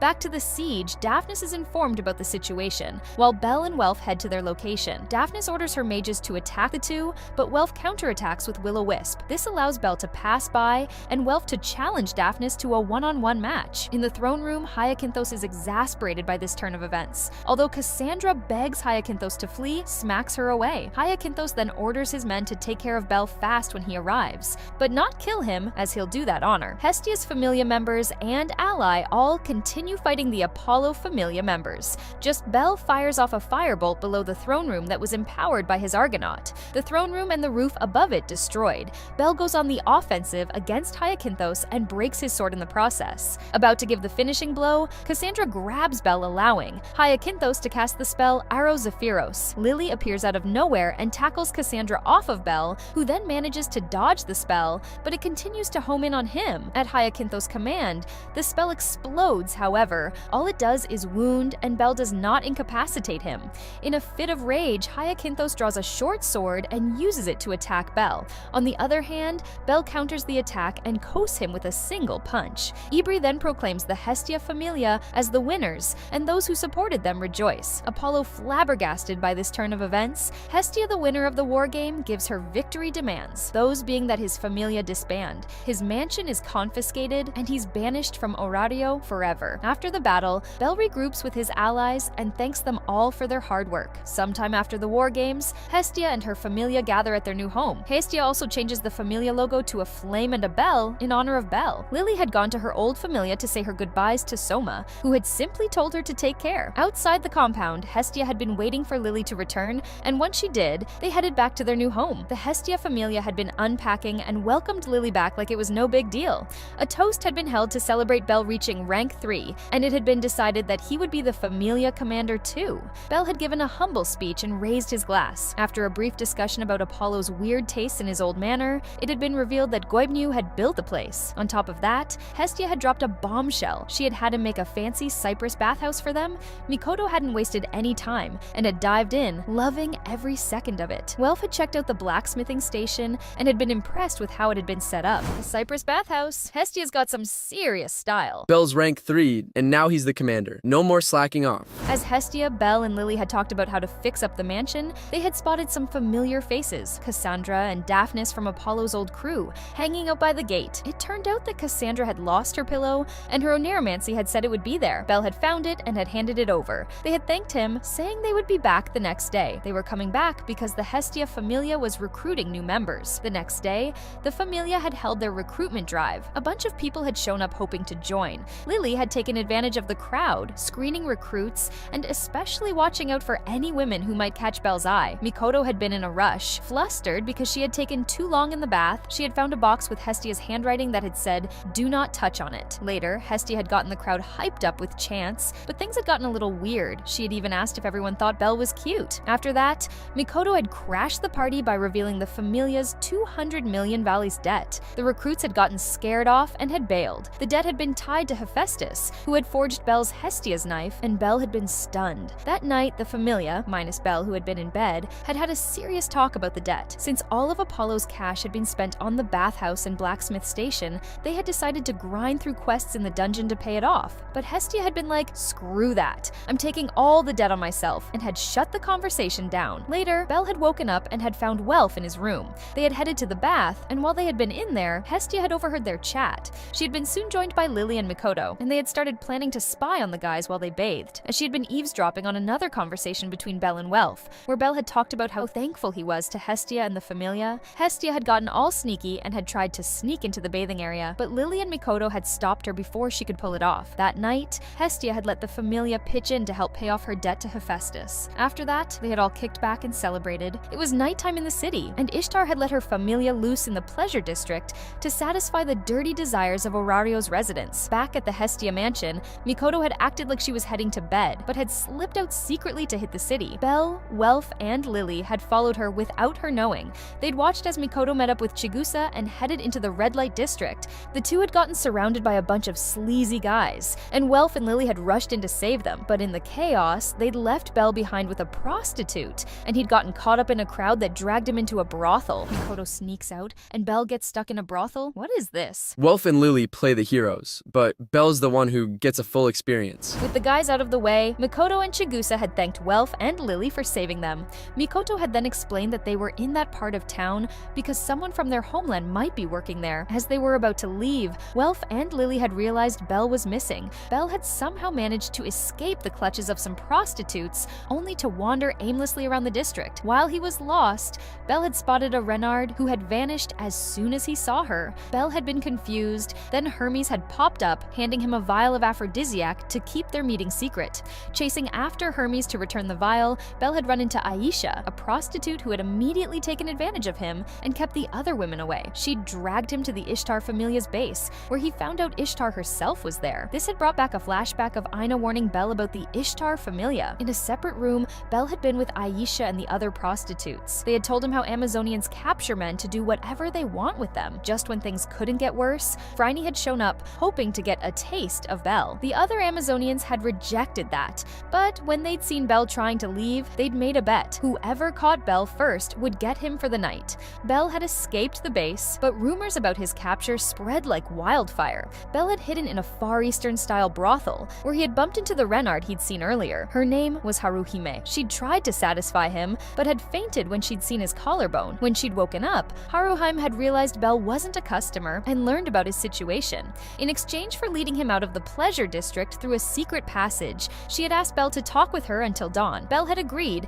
and they'd spent the night chatting. He'd shared why he wanted to be an adventurer, and Haruhime had opened up about her past from the Far East. They'd bonded over their shared love for the dungeon oratoria. Back at Ishtar's base, Hermes had delivered a package to Ishtar. Their conversation had shifted to Freya, someone Ishtar was itching to take down. Meanwhile, Belle and Haruhime had continued talking, and Haruhime had confessed how she wished a hero would come and free her from her life, but she didn't think that was possible since she was stuck being a prostitute. As dawn broke, Haruhime had led Belle down a secret path toward Daedalus Street. After a heartfelt goodbye, Belle had felt terrible for her, knowing he couldn't do anything to help. Ishtar, meanwhile, had been planning on capturing Belle to mess with Freya. Back at the Hestia Familia base, Belle got a serious dressing down from Hestia for spending the whole damn night in the pleasure district. Makoto tried to step in and take the blame, but Belle still got stuck doing a bunch of chores for the neighbors. While he was stuck doing the crap work, Belle overheard some kids playing hero, princess, and monster. The kids reminded him of Haruhime and her stupid dream of being rescued by a hero. To take responsibility for everything that went down in the pleasure district, the rest of the Hestia Familia pitched in to help Belle with the chores. Mikoto also admitted that the friend she'd been looking for in the district was a Renard. Belle remembered Haruhime was a Renard too and asked if she was the one Mikoto had been searching for. Mikoto confirmed it. Lily then jumped in, saying she knew Belle was thinking about rescuing Haruhime, but she shot that idea down fast. Belle had just barely gotten out of the war games and didn't need to jump into another mess. Welf and Mikoto backed Lily up, agreeing that it was better to let it go. Meanwhile, Hermes was bugging Mia to tell Freya that Ishtar had taken an interest in Belle. Seer overheard, and though she stayed calm, pushed Hermes to explain why Belle had become Ishtar's new obsession. Hermes visited the guild and asked Aina about the Ishtar Familia. Aina told him they were big in both money and dungeon runs, and then dropped some dirt about Phryne and Aisha. When Hermes asked about a Renard, Aina had nothing useful, but she did mention a shady incident involving the Ishtar Familia. Later, Belle stopped by a bookstore and read up on heroic tales. That night in the pleasure district, Aisha gave Haruhime some candies she'd bought from a merchant in the Far East. Just as Haruhime was about to say something, Mikoto showed up and tried to talk to her, but Haruhime pretended she didn't know Mikoto at all. Sir's keeping it cool while Hermes spills the tea on Ishtar. Aisha's got Far East candy, while Hermes is busy digging up dirt. The next day, Belle found out from Mikoto that Haruhime had rejected her. Mikoto opened up about her past with her old familia and Haruhime. Things had been good until Haruhime got sold off to a slave trader. Belle got all emotional and made up his mind to rescue Haruhime, just like she was rescued from her mansion back in the day. Out of nowhere, Hermes popped up to check on Belle, asking him about the pleasure district. At the hostess of fertility, Hermes got the rundown on Haruhime's situation and echoed what Lily had said about messing with the Ishtar Familia. But then he suggested they gather the cash to buy Haruhime. He guessed it would cost around 3 million valis. Mikoto and Belle, thinking they could pull it off, asked about the person they wanted to buy. When Hermes said her name was Haruhime and that she was a Renard, Belle got the chills. Hermes then admitted that the package he delivered to Ishtar was a killing stone and left them to figure things out. Later that night, at the Ishtar Familia base, Ishtar ordered her familia to go after Belle. She was also looking forward to the full moon and the killing stone ritual, planning to take down the Freya Familia. The next day, the Hestia Familia was out in the dungeon, exploring and having a blast, especially Mikoto and Belle. But what they didn't know was that the Ishtar Familia was ahead of them, planning to kidnap Belle. With a little help from a cloaked figure, Aisha got an enchantment cast on her. Meanwhile, Belle's group had their hands full with a bunch of Liger Fangs. In the chaos, Aisha grabbed Belle, and the two ended up fighting, but it was clear Belle didn't stand a chance and got overpowered in no time. Mikoto tried to save Belle, but she was defeated by Aisha, and Belle was also captured. It was revealed that Haruhime was the one who enchanted Aisha. Belle woke up in a stone room filled with prison items in the Ishtar Familia base. He was chained to a wall and was approached by Phryne. To stop Phryne from doing anything to Belle, Aisha ordered the other Ishtar Familia members to go after Phryne. Meanwhile, Mikoto woke up in her cell and Haruhime gave her the keys to escape before leaving. Back to Belle, Phryne left him alone for a while to prepare what she planned to do. Haruhime entered the room and freed Belle. Belle thanked her and hugged her, which made Haruhime happy. The Ishtar Familia continued searching for Belle. Mikoto tried to find Belle using magic, but it didn't work. In Phryne's private room, Phryne found out Belle had escaped and yelled Haruhime's name in anger. Elsewhere, Belle and Haruhime walked through a secret tunnel to escape the base. Belle thanked Haruhime and found out Mikoto was okay because she had been given the keys to her cell. Belle worried that Haruhime would be punished for helping him, but Haruhime said she was ready for whatever happened. As Mikoto tried not to be noticed by the Ishtar Familia, she found a book about the killing stone ritual. Although Haruhime had accepted her fate and believed that leniency would be granted toward her, Belle still insisted on rescuing her. as both he and Mikoto wanted to. Hearing this made Haruhime feel happy and she started to cry. Outside, as Ishtar Familia members searched the streets for Bell, a cat beastman cursed having to look for him.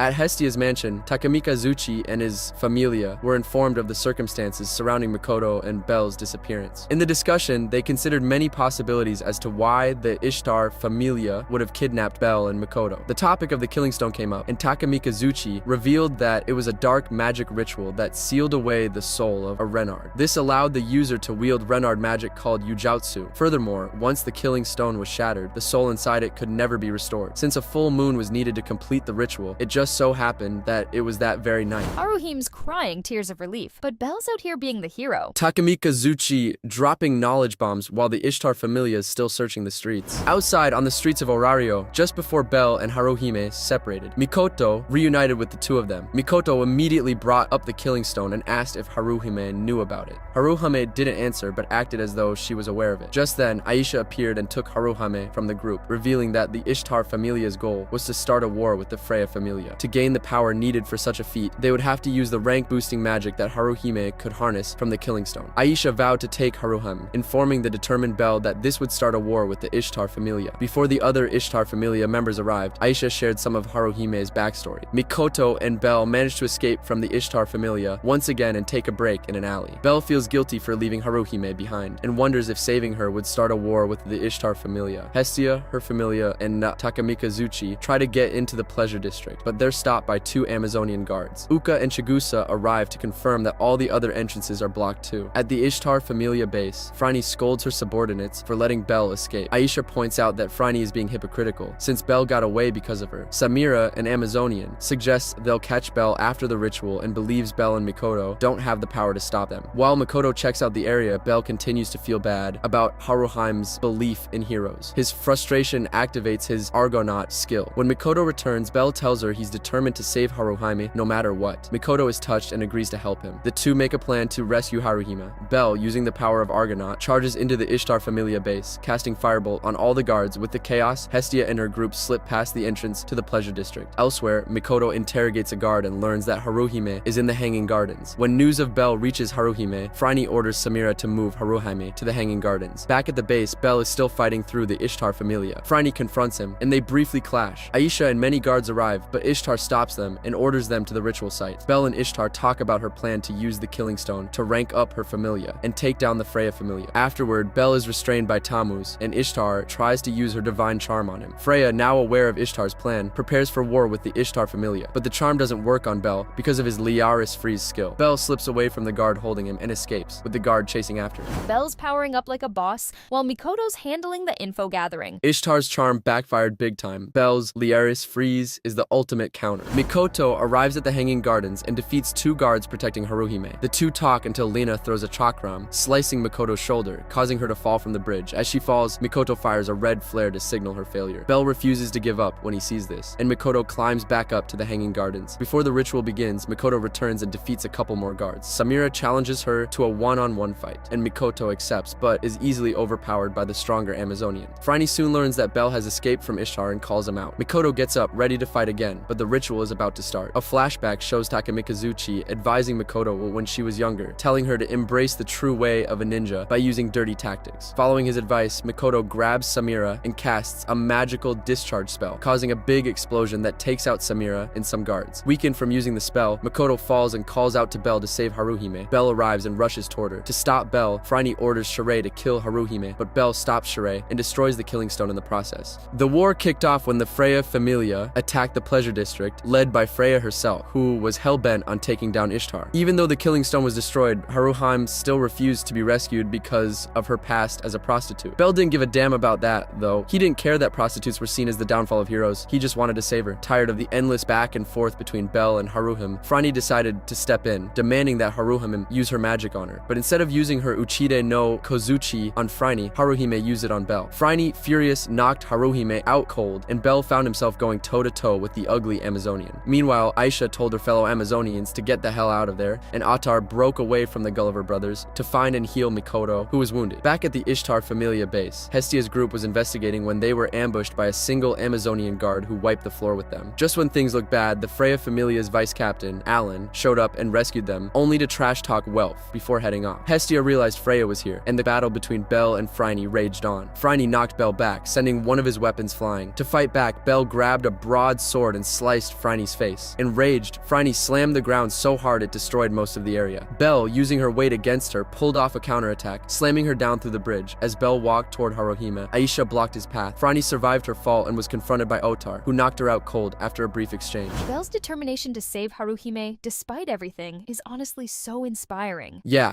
he's not letting anyone's opinions stop him. He's got his heart set on rescuing her, no matter the cost. Mikoto, now healed, was found and helped by Hestia's group. Once she was with them, she told them Belle was at the Hanging Gardens. Meanwhile, the fight between Belle and Aisha heated up when the Uchid no Kazuchi's power ran out. As Ishtar tried to escape, she ran into Freya, who wasn't letting her go that easy. Meanwhile, Hermes and ASV watched the Pleasure District burn. ASV asked if this was part of Hermes' plan, but he just shrugged it off, saying all he did was light the spark. Back to Belle versus Aisha, the two clashed, with Aisha using her Hell Kaios magic, but Belle used his Argonaut skill to cancel it out. Their powers collided, destroying both their weapons. Refusing to give up, Belle closed the distance and blasted Aisha with a firebolt at point-blank range, taking her down. Finally, Freya confronted Ishtar again. With a single slap, she sent Ishtar back to the heavens. When Ishtar was defeated, the slave collar around Haruhime's neck disintegrated, setting her free for good. Just then, Hestia and the group arrived, with Mikoto especially thrilled that Belle had saved Haruhime. Ares and his familia tried to attack Orario, but it didn't take long before they got their asses handed to them by Gareth Landrock of the Loki familia. Meanwhile, back at the Hestia familia mansion, Aisha dumped Haruhime like some lost puppy. Later that day, Belle and Hermes were talking about how Haruhime had officially joined the Hestia familia at some crappy pub. But then the conversation shifted and Hermes dropped some heavy news. He told Belle about the 3 legendary quests the world was dying for a real hero to complete. The first 2 were to take down the Behemoth and the Leviathan, done and dusted by the Zeus and Hera familias. But those 2 familia got wiped out by the 3rd quest. Belle thought the Black Dragon was just some bullshit myth, but Hermes confirmed it was very much real, and it's ready to wreck shit. Back in Ares' camp, his vice captain, Marius, gave him the latest update, and Ares flipped the hell out. Losing like this was pissing him off big time. Meanwhile, at the Hestia Familia mansion, Haruhime was dressed up in a maid outfit hanging up some laundry. Belle tried to be all chivalrous and help her out, but of course, that caused a damn scene. Hestia walked in and put her foot down, making a rule that no boy and girl in the Familia could touch each other anymore. Obviously, this sparked a shitstorm and everyone was pissed. Hestia softened the rule later, clarifying that no inappropriate stuff was allowed between the male and female members. When she asked Belle if a goddess asked him out, what would he say? Belle shot back that he'd reject her. Why? Because he thought goddesses were way too divine for a guy like him. This hit Hestia in the feels so hard she got emotional and stormed off. Belle, feeling like a total idiot, chased after her. Meanwhile, on the battlefield, all kinds of merchants were selling crap to the battered Ares Familia soldiers. Ares, determined to flip the tables, announced he was heading to Orario to capture a god and hold them hostage. His vice captain begged him to reconsider, but Ares didn't give a damn and took off anyway. Back in the streets of Orario, Belle ran into Miak and Hephaestus. Before he asked them about Hestia, he had to know if they'd ever fallen in love with a mortal. They both admitted they had, but not in the way he was talking about. Being gods, their love wasn't the same as a mortal's. They told Belle to respect his goddess, but not to be afraid of his feelings for her. Elsewhere, Hestia was stuck helping out the potato lady, picking potatoes from her garden outside of Orario. But as luck would have it, she ran right into Ares, Marius, and a bunch of his men who kidnapped her and hauled her off to their base. Belle, after parting ways with Miak and Hephaestus, ran into Ice. She told him Hestia had been kidnapped, and with the enemy splitting into 3 separate groups, figuring out which one had Hestia was going to be a hell of a challenge. Hermes stepped in, offering Asfi's help to find her. With Asfi's help, Ice and Belle finally located Hestia, but of course, nothing ever goes smoothly. While they were rescuing her, Belle and Hestia got knocked off a damn cliff and fell into a raging stream. Ice jumped in after them, ready to kick some ass if it meant saving her friend. Hestia slowly woke up in the guest room bed of the village mayor, her head spinning from the events that had just unfolded. Belle sat by her side looking concerned. He informed her that Is had saved them and was out searching for any remnants of the Ares Familia. Just then, the village mayor, Calm, entered the room with his daughter Lena. Hestia, still groggy, thanked Calm for his kindness, though she couldn't shake the feeling that something was off about him. The mayor was polite but hesitated slightly, like he was holding something back. Is returned later that day, having failed to track down ASFI, or the Ares Familia. She only found evidence of a battle, nothing more. Meanwhile, back at the mayor's house, Calm stared at a certain emblem and had a coughing fit. Lena rushed to his side, helping him to bed, and the room fell silent. The next day, the village buzzed with activity as preparations for the harvest festival kicked off. In gratitude for their hospitality, Hestia had Belle help the villagers with the setup. As Belle was going about his tasks, he ran into Ice, now dressed in provincial clothing. After helping a male villager, Belle wandered to a small shrine, noticing a single scale from the Black Dragon inside. A villager explained that there were 10 such scales in the village, each one a symbol of the dragon's protection. Because of these scales, monsters stayed far away from the village, and the villagers revered the black dragon for keeping them safe. Belle commented to Ice, who was eyeing the scale with obvious disdain, that the black dragon was almost like a god. Ice, however, shot down that idea, and they both made their way back to the mayor's home. I love how the black dragon scales protect the village, like a hidden legend. It really adds depth to the story. Yeah, but Ice's reaction was interesting. Guess she doesn't see the dragon as a god. Makes me wonder if there's more to the dragon's story. Later, that evening, Belle found himself in the mayor's room, having a private talk with Cam. The mayor revealed an emblem from his former familia and shared his tragic past. He spoke of the goddess he loved, who had sacrificed her life on the lower world to save him. After the dissolution of his familia, Cam had settled in the village, adopting his daughter Lena. His final piece of advice to Belle was simple yet profound. Always cherish your goddess and protect her. Meanwhile, Hestia had fully recovered from her illness, but she couldn't resist the temptation to feign weakness a little longer to keep Belle's undivided attention. Just then, Ice entered the room with dinner, and Hestia saw an opportunity to probe her rival. She asked Ice what she thought of Belle, and though Ice seemed confused by the question, Hestia took it as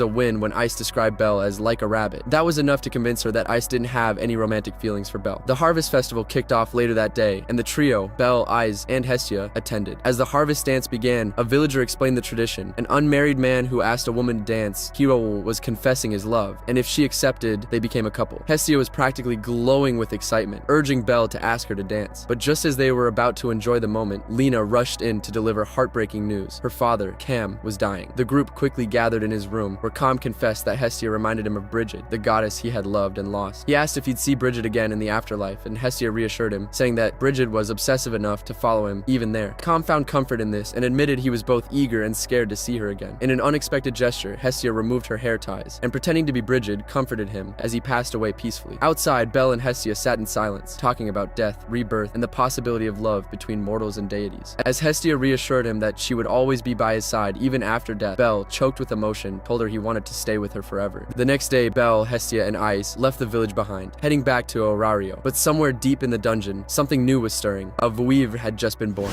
Gran and his crew were chasing the dragon girl through the woods, her naked ass scrambling like prey to avoid them. She trips, faceplants into the dirt, and then notices a damn swirling flame behind her. Belle Cornell shows up, shocked as hell that the monster's actually crying. Then, a fiery bird swoops in and Belle barely kills it before it fries him alive. Gran and his crew catch up, just brushing past Belle and the girl, not giving a single damn about Belle's request for a potion to heal her burns. They couldn't care less. Belle's group catches up soon after, ripping into him for being an idiot and going off alone on the 19th floor. They're all completely lost about the dragon girl, and Belle stays cool, telling them he'll explain once they hit the 18th floor. Then, in a stupid move, the girl trips again, her hood falls back, and boom, her face is out. Belle's crew loses their damn minds, weapons out, ready to take her down like a rabid dog. Belle steps in front of her, blocking their every move. Then, Ditcheru the dragon girl speaks, and the whole party freaks the hell out. Belle explains the whole mess, begging them to spare her. They finally, reluctantly, agree to help him take her to the surface. Belle's got a dragon girl to save, and the team's not exactly thrilled about it. The dragon girl opens her mouth, and the whole party loses it. Oranos eventually learns of these events as Belle and his group make it to the surface. Hestia agrees to let the girl stay for now and asks her what her name is. She doesn't have a name, so Hestia calls Belle to name her. After some consideration, they eventually decide on the name Rena. Hestia then orders them to find out if there are any others like her and to figure out if anything strange is going on in the dungeon. Lily goes into a tavern to search for answers. Lulun, the mudhound, sits down next to Lily and mentions that they know a thing or two, but warns her not to get her hopes up, prompting Lily to pay their tab for the information. Luluni tells her that the word on the street is that disembodied voices can sometimes be heard bouncing off the dungeon walls, some talking all at once and others singing, even when no adventurers are present. Afterward, Lily storms out of the tavern, thinking she's finally gotten some peace, but of course, Lulun's on her ass, following her like a damn ghost. Lily huffs, rolling her eyes, but doesn't say a word. She's too tired for this crap. Over at the tavern, Haruhime and Belle are trying to teach Rena how to not be a total disaster, but the girl's just too damn excited. She gets all rough and scratches Belle's arm with her claws like she's some wild animal. Belle, being the good guy, tries not to make a scene, but Vina starts bawling like she just tore his arm off. Belle calms her down quick, telling her it's fine. But while he's hugging her, his eyes catch something weird. A white owl with two damn different colored eyes, watching them like it's waiting for a sign or some shit. Later, Lily's still acting like a stone cold bitch, throwing dagger looks at Weena every chance she gets. She drags Welf aside and starts going off about how the gods are keeping them in the dark about the dungeon, and how by bringing the dragon girl into the fold, they've stuck themselves in some messed up shit. Welf's kinda over her paranoia, but can't deny there's something off about the whole situation. That night, Weenie opens up to Belle, telling him about her lonely ass dreams. She talks about being a dragon, killing people, only to get killed by people like him. him. Bel's caught off guard, but before he can process it, the air feels heavier, like something's about to snap. Meanwhile, Hermes is sniffing around shady shit again, finding smugglers dealing with human-like monsters. Weena's spilling her tragic dragon dreams, and Belle's just trying to keep up. This is getting deep. While Belle's dealing with dragon nightmares, Hermes is out there sniffing out the dark side of things. The smugglers are discussing their loss of the Vouivre in their hideout, and Dix orders Gran and the others to look around for all the adventurers in Rivera to try and figure out where she could possibly be. Ikilos, who is working with them out of boredom, assists Dix in sniffing out her location as they begin their search for Weena. Hestia orders the gang to head down to the 19th floor of the dungeon, close to where Weena was found, to search for any bloody clues. As they're making their way through, they bump into Aisha, who's on her way to visit Haruhime. She grins and suggests she could join them as a bodyguard, looking all seductive-like. Ryu's not having any of it though. She steps in, shoving the two apart, and tells Aisha straight up that such trashy behavior won't fly in this group. Aisha, the cheeky bitch, snaps back and asks if Ryu's implying that Belle is her target. Ryu, with a sharp glare, tells her not to get the wrong bloody idea and makes it clear that Belle's already tied up with Seer. The two start trading insults, like a bunch of bloody idiots, until Ryu has had enough. Finally, she just sighs and agrees to go with Aisha, not wanting any of this nonsense messing with Belle's chastity, whatever the hell that's supposed to mean. After the first fight, Belle and Welf secretly bailed on Aisha, Ryu, and Lily and slipped off into the dungeon on their own. When they reached the spot where Belle first found Weena, Welf started noticing the terrain looked a bit off. Belle just shrugged it off, telling him they were in the large tree labyrinth, a place he'd read about in the guild's reports. Welf didn't think much of it, but as they moved along, a hooded figure popped out of nowhere. They tried to keep walking, but the bloody thing stops them cold, giving them the creeps. She starts going on about whether they're the ones who've been abducting her kin, or if they're the bastards Fells had talked about. Belle and Welf just look at each other like a couple of idiots, having no clue what she's on about. She keeps jabbering about whether they think they can coexist, throwing them even further into confusion. Then she goes on about how she wants to feel the sun on her skin again, and that she senses something off about them. She says she has high hopes for them before vanishing into thin air, leaving nothing but a bunch of feathers behind. The whole thing was bloody strange. As Belle and Welf kept moving, they were spotted by Gran and Dix, a couple of arseholes who always seemed to pop up just when things couldn't get worse. They all return back to the surface, where they part with Aisha and Ryu. Lily asks what happened and why they had been acting so weird since returning from the 19th floor. Welf says he would rather talk to Hestia about it first, and Belle says he would like some time alone. While Belle is by himself, Ikilos suddenly calls out to him. Belle's wondering what the hell this guy wants, but Ikilos cuts to the chase, straight up asking him what he knows about a certain Vouivre. Before Belle can even answer, Hermes strolls in like he owns the place and tells Belle to piss off, saying he and Ikilos have some business to discuss. Later, Hermes is grilling Ikilos, demanding to know why his familia is tangled up in the black market and why he's got shady connections with a group called Evilus. He lays into him, making sure to point out that monsters have been smuggled out of Arario's walls, ready to stir up some bloody chaos. Ikilos just laughs like a bloody idiot, brushing it all off and blaming his underlings for the mess. Afterward, Welf updates Hestia on what they found, but Lily insists it's time to free Weena. Just as they talk about it, Wendy overhears and bolts, running off like a damn loner. While she's on the streets, a crate suddenly slides toward a little girl, almost smashing her. But Vonya partially transforms into a dragon and saves her. Unfortunately, her dragon form freaks everyone out, causing a panic. The little girl is terrified, and the adventurers quickly unsheath their swords, ready for a fight. Despite Welf warning him about the consequences, Belle tries to step in, but Lily beats him to it, telling everyone to head to the abandoned church for safety. The guild faces pressure from worried citizens because a monster has appeared in the city. Royman calls Aina to his office to give Belle a secret mission. The mission is to go to the dangerous 20th floor with the dragon girl. Belle asks if Weena can join them. At first, she's unsure, but she decides to go despite her fear. As the Hestia familia heads into the dungeon, Hestia follows a letter's instructions and meets Fells, who leads her to Oranos. On the 20th floor, the Hestia familia gets ambushed by monsters. Mikoto notices that they are targeting Weena. They reach their destination, where they hear a song. Following the sound, they find a hidden cave. Suddenly, Lead and his group attack them, but they didn't want to hurt them. They just tested if they would abandon Weena when things got tough. Afterward, the Xenos welcome them to their village. Uranus tells Hestia that the guild has been helping monsters, just like Belle and the others, and explains that her familia gives hope for monsters and humans to coexist. Hestia and Uranus continue to discuss while the Xenos host a party for Weena, Belle, and the Hestia familia.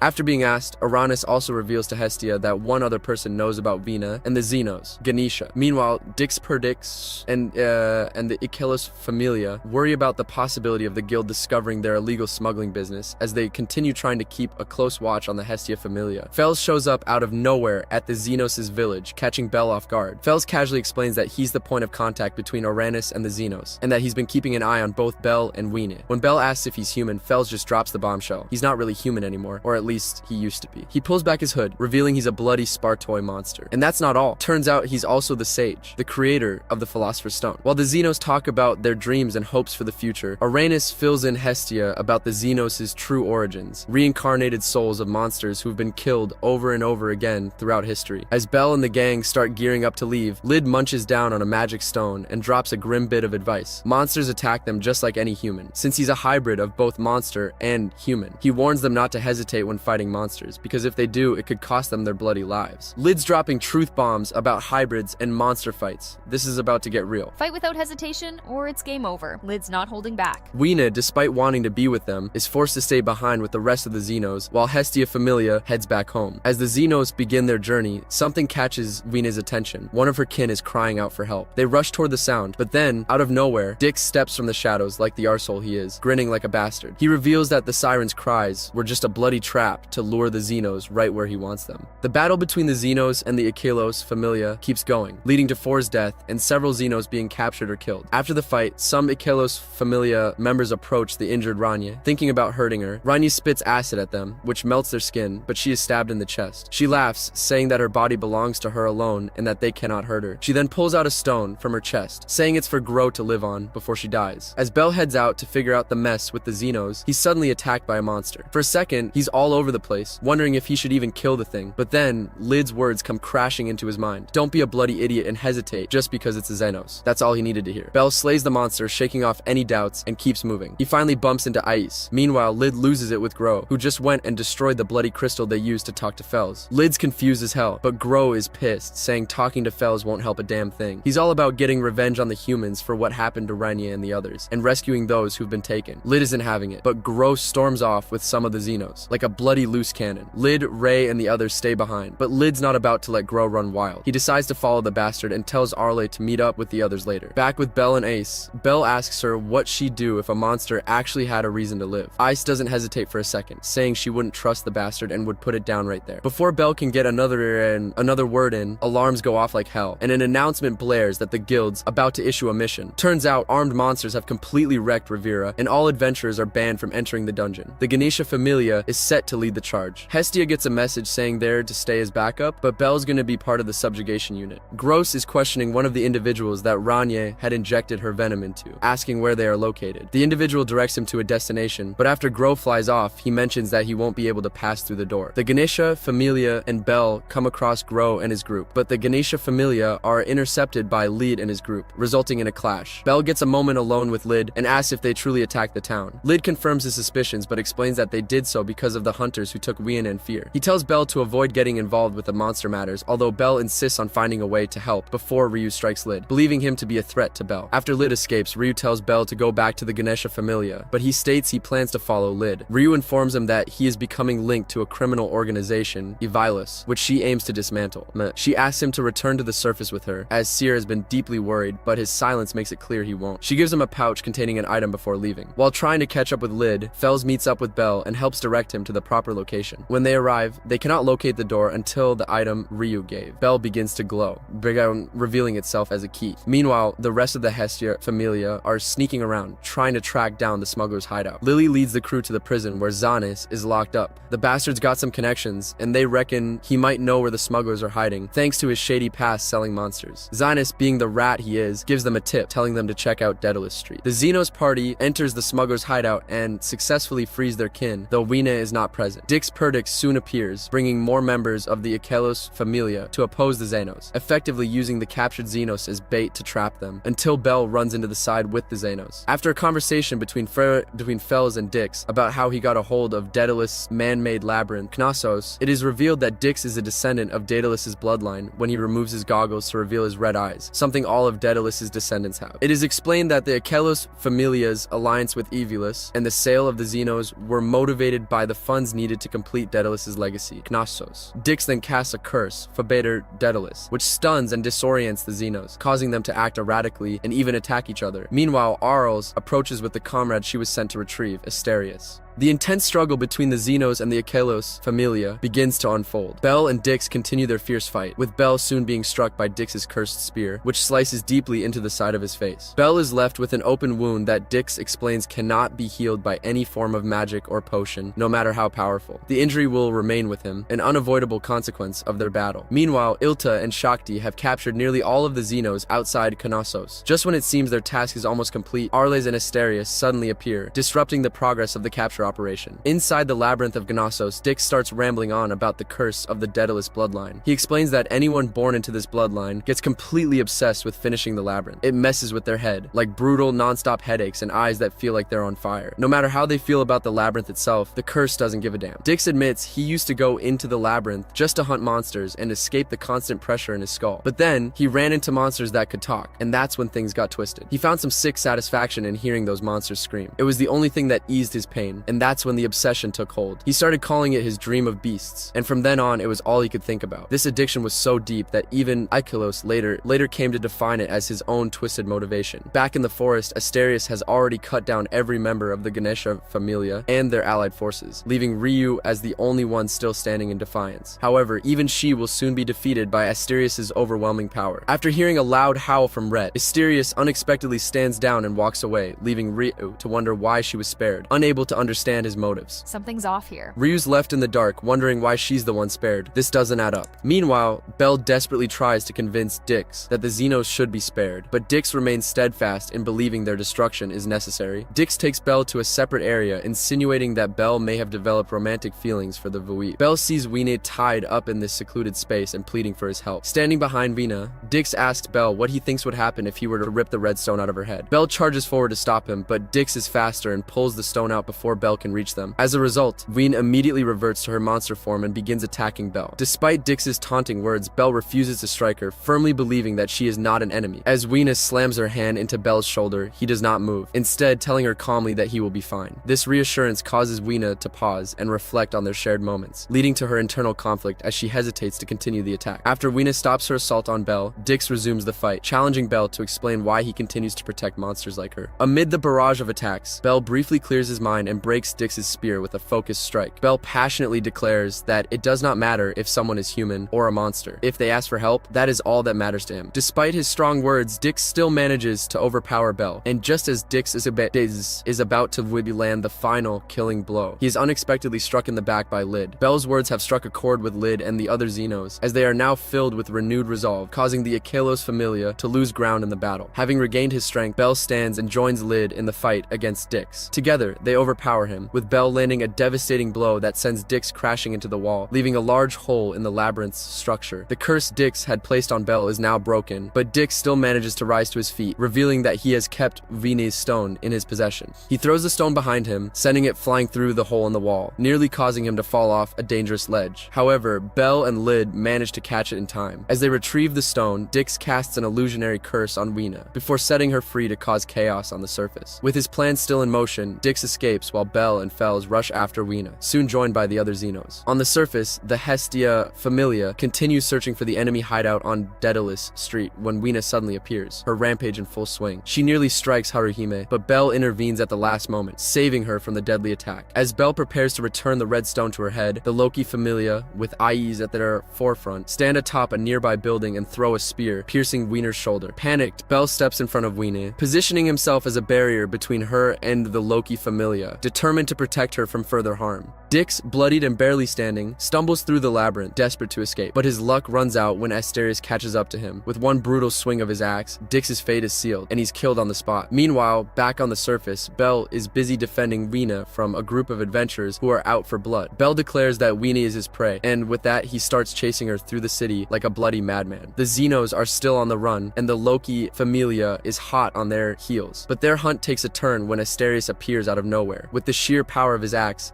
he paralyzes the entire Loki Familia, leaving them completely vulnerable. Ice Wallenstein tries to take him on, but even she struggles against the Minotaur's overwhelming strength. She manages to sever one of his arms, but just when it seems like the battle is turning in their favor, the Hermes Familia steps in, launching smoke bombs to cover the Xenos' escape. Elsewhere, Weena is gravely wounded by one of Dix's men. Just as he's about to finish her off, the Xenos strike, killing the bastard before he can get the job done. Bell rushes to Weena's side, desperately trying to revive her. Despite his best efforts, she slips away in his arms, leaving him shattered. Moved by Belle's determination, Fels makes the decision to bring Weena back to life. But even after she's revived, Belle gets an earful from Ina, who scolds him for his reckless actions that put so many innocent lives in danger. Belle gets Weena back with the classic hero move, save the day for sure. But Ina's not letting him off easy. Looks like the lecture's just begun. Because of his involvement with the poachers, Achilles has been cast out of the Labyrinth City. At the same time, Belle has lost all respect from the other adventurers and is confronted by Seer. The Loki Familia continues to hunt for the Xenos, determined to wipe them out, and they are also planning to take down the Hermes Familia. They have Knossos' blueprints and are allied with Ryu Lion, offering him information about Evilus in exchange for his help. Meanwhile, Hephaestus, Miak, and Takamikazuchi have heard about the situation and are beginning to debate whether they should help the Xenos. Fels and the Hestia Familia are working on a plan to return the Xenos to a dungeon in Knossos. Still, the Loki Familia is also planning to counter them in hopes of stopping them from accomplishing their mission.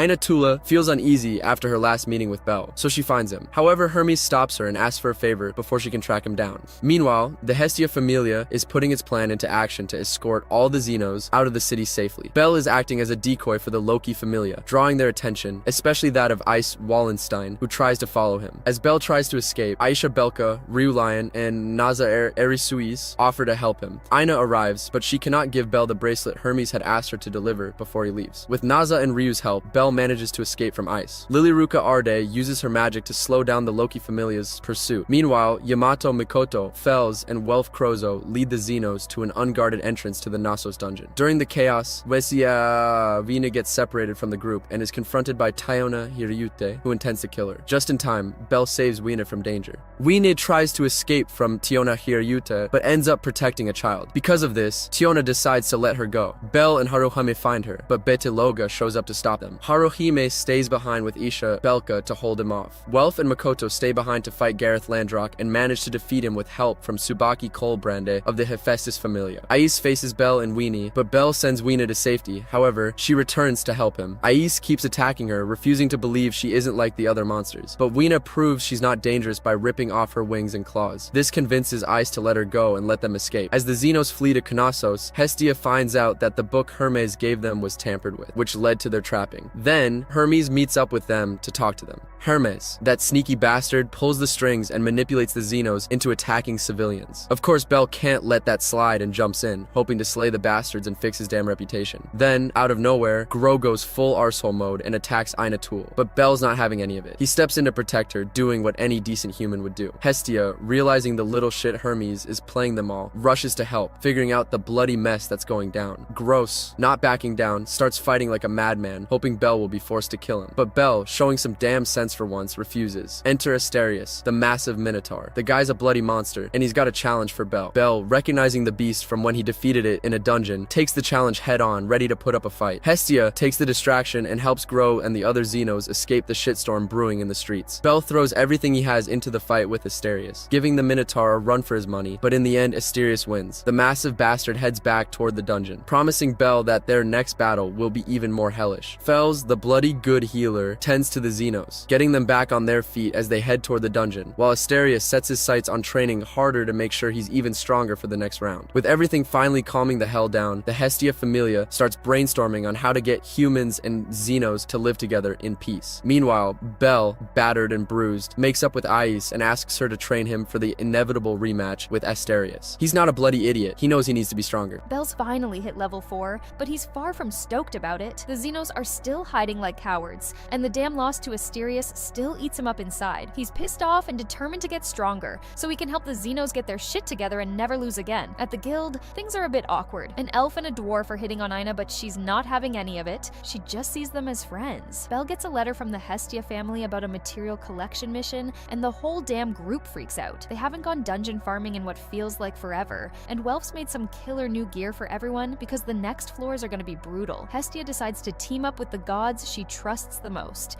Takamikazuchi, who sends Mikoto, Miak, who sends Daphne and Cassandra, who are now part of his damn family, and Hephaestus, who'll hold down the fort while they're gone. Aisha also joins the crew. They start doling out roles, and Lilyruka, stuck at level 1, is left out of the fighting for her own safety. But they figure she can be the strategist. Turns out she's got some serious brains. Hestia's squad is stacked. What do you think? Lilyruka's the strategist? I didn't see that coming. Before they leave, everyone's busting their asses to get ready. Haruhime picks up new magic from a grimoire Aisha gives her. Lilyruka picks up strategies from Daphne. Welf's working on his blacksmithing. Mikoto's sharpening her martial arts with Takamikazuchi. Belle's studying the dungeon floors with Aiz, who's starting to look at him in a way that's, well, definitely not bad. Hestia's grinning from ear to ear, celebrating with Hephaestus, Miak, and Takamikazuchi. Her kids are getting stronger, and it's about damn time. The day of the expedition arrives, and Cassandra stops Belle, warning him that something's gonna go to hell if they go ahead with the mission, but fuck it. They're moving forward. Welf hands Belle a new dagger made from unicorn horn, replacing the one he broke in the fight with Asterixpius. With their god's blessings, the dungeon crawl kicks off. Hey guys, I know I'm interrupting the video, but I'm just here to remind you that most of you guys watching this video are not actually subscribed to the channel. So if you're enjoying this video so far, make sure you click that subscribe button and hit the notification bell for more updates in the future. Now let's get straight back into the video. After a grueling and exhausting struggle in the dungeon, with Belle outshining everyone else, they finally reach floor 24. The group decides it's time to set up camp and prepare for what's next. They deliberately damage the environment to force the dungeon's regeneration, shifting focus away from spawning creatures. It hits them that Belle is leaving them all in the dust, but instead of backing off, they agree to push harder to keep up. This actually surprises Aisha, who's taken aback by how Belle's presence has inspired everyone. He's like the freaking hero of this group, driving them to aim higher. As they gear up for the next leg of their journey, Welf pulls Belle aside to explain something about Hestia's dagger. It channels magic, but it's not game-changing. The attack itself doesn't pack a huge punch, since the dagger can actually hold magic. With that out of the way, it's time to head deeper into the dungeon, and the group remains on high alert. These lower floors are uncharted territory for most of them. On the next floor, they stumble upon enormous waterfalls cascading down to floor 27. The group stays extra cautious. One wrong move and they'd be dead in an instant. They decide to stick to floor 25 for now. On the way, Lilyruka lays out the materials they need to gather and stresses just how expensive the equipment will be. The team knows they need to earn a lot of cash to cover the costs, but before they can even catch their breath, they're ambushed by monsters leaping out of the river currents, sending everyone into battle mode. Among the chaos, they spot rare materials across the river, perfect for Lilyruka's plans, but they're too far to reach. Mikoto and Belle, being the fastest and most agile, are sent to grab them. On their way back, they're blindsided by a monster dropping from above, and Mikoto shows off the martial arts skills she's been training with Takamikazuchi. Aisha's eyes stay locked on Belle. This is his first time in these floors, and she can't shake the worry building up in her. They soon discover that search parties have been dispatched to these floors after multiple adventurers have gone missing. As the expedition continues, they run into Luvis, the elf from the guild,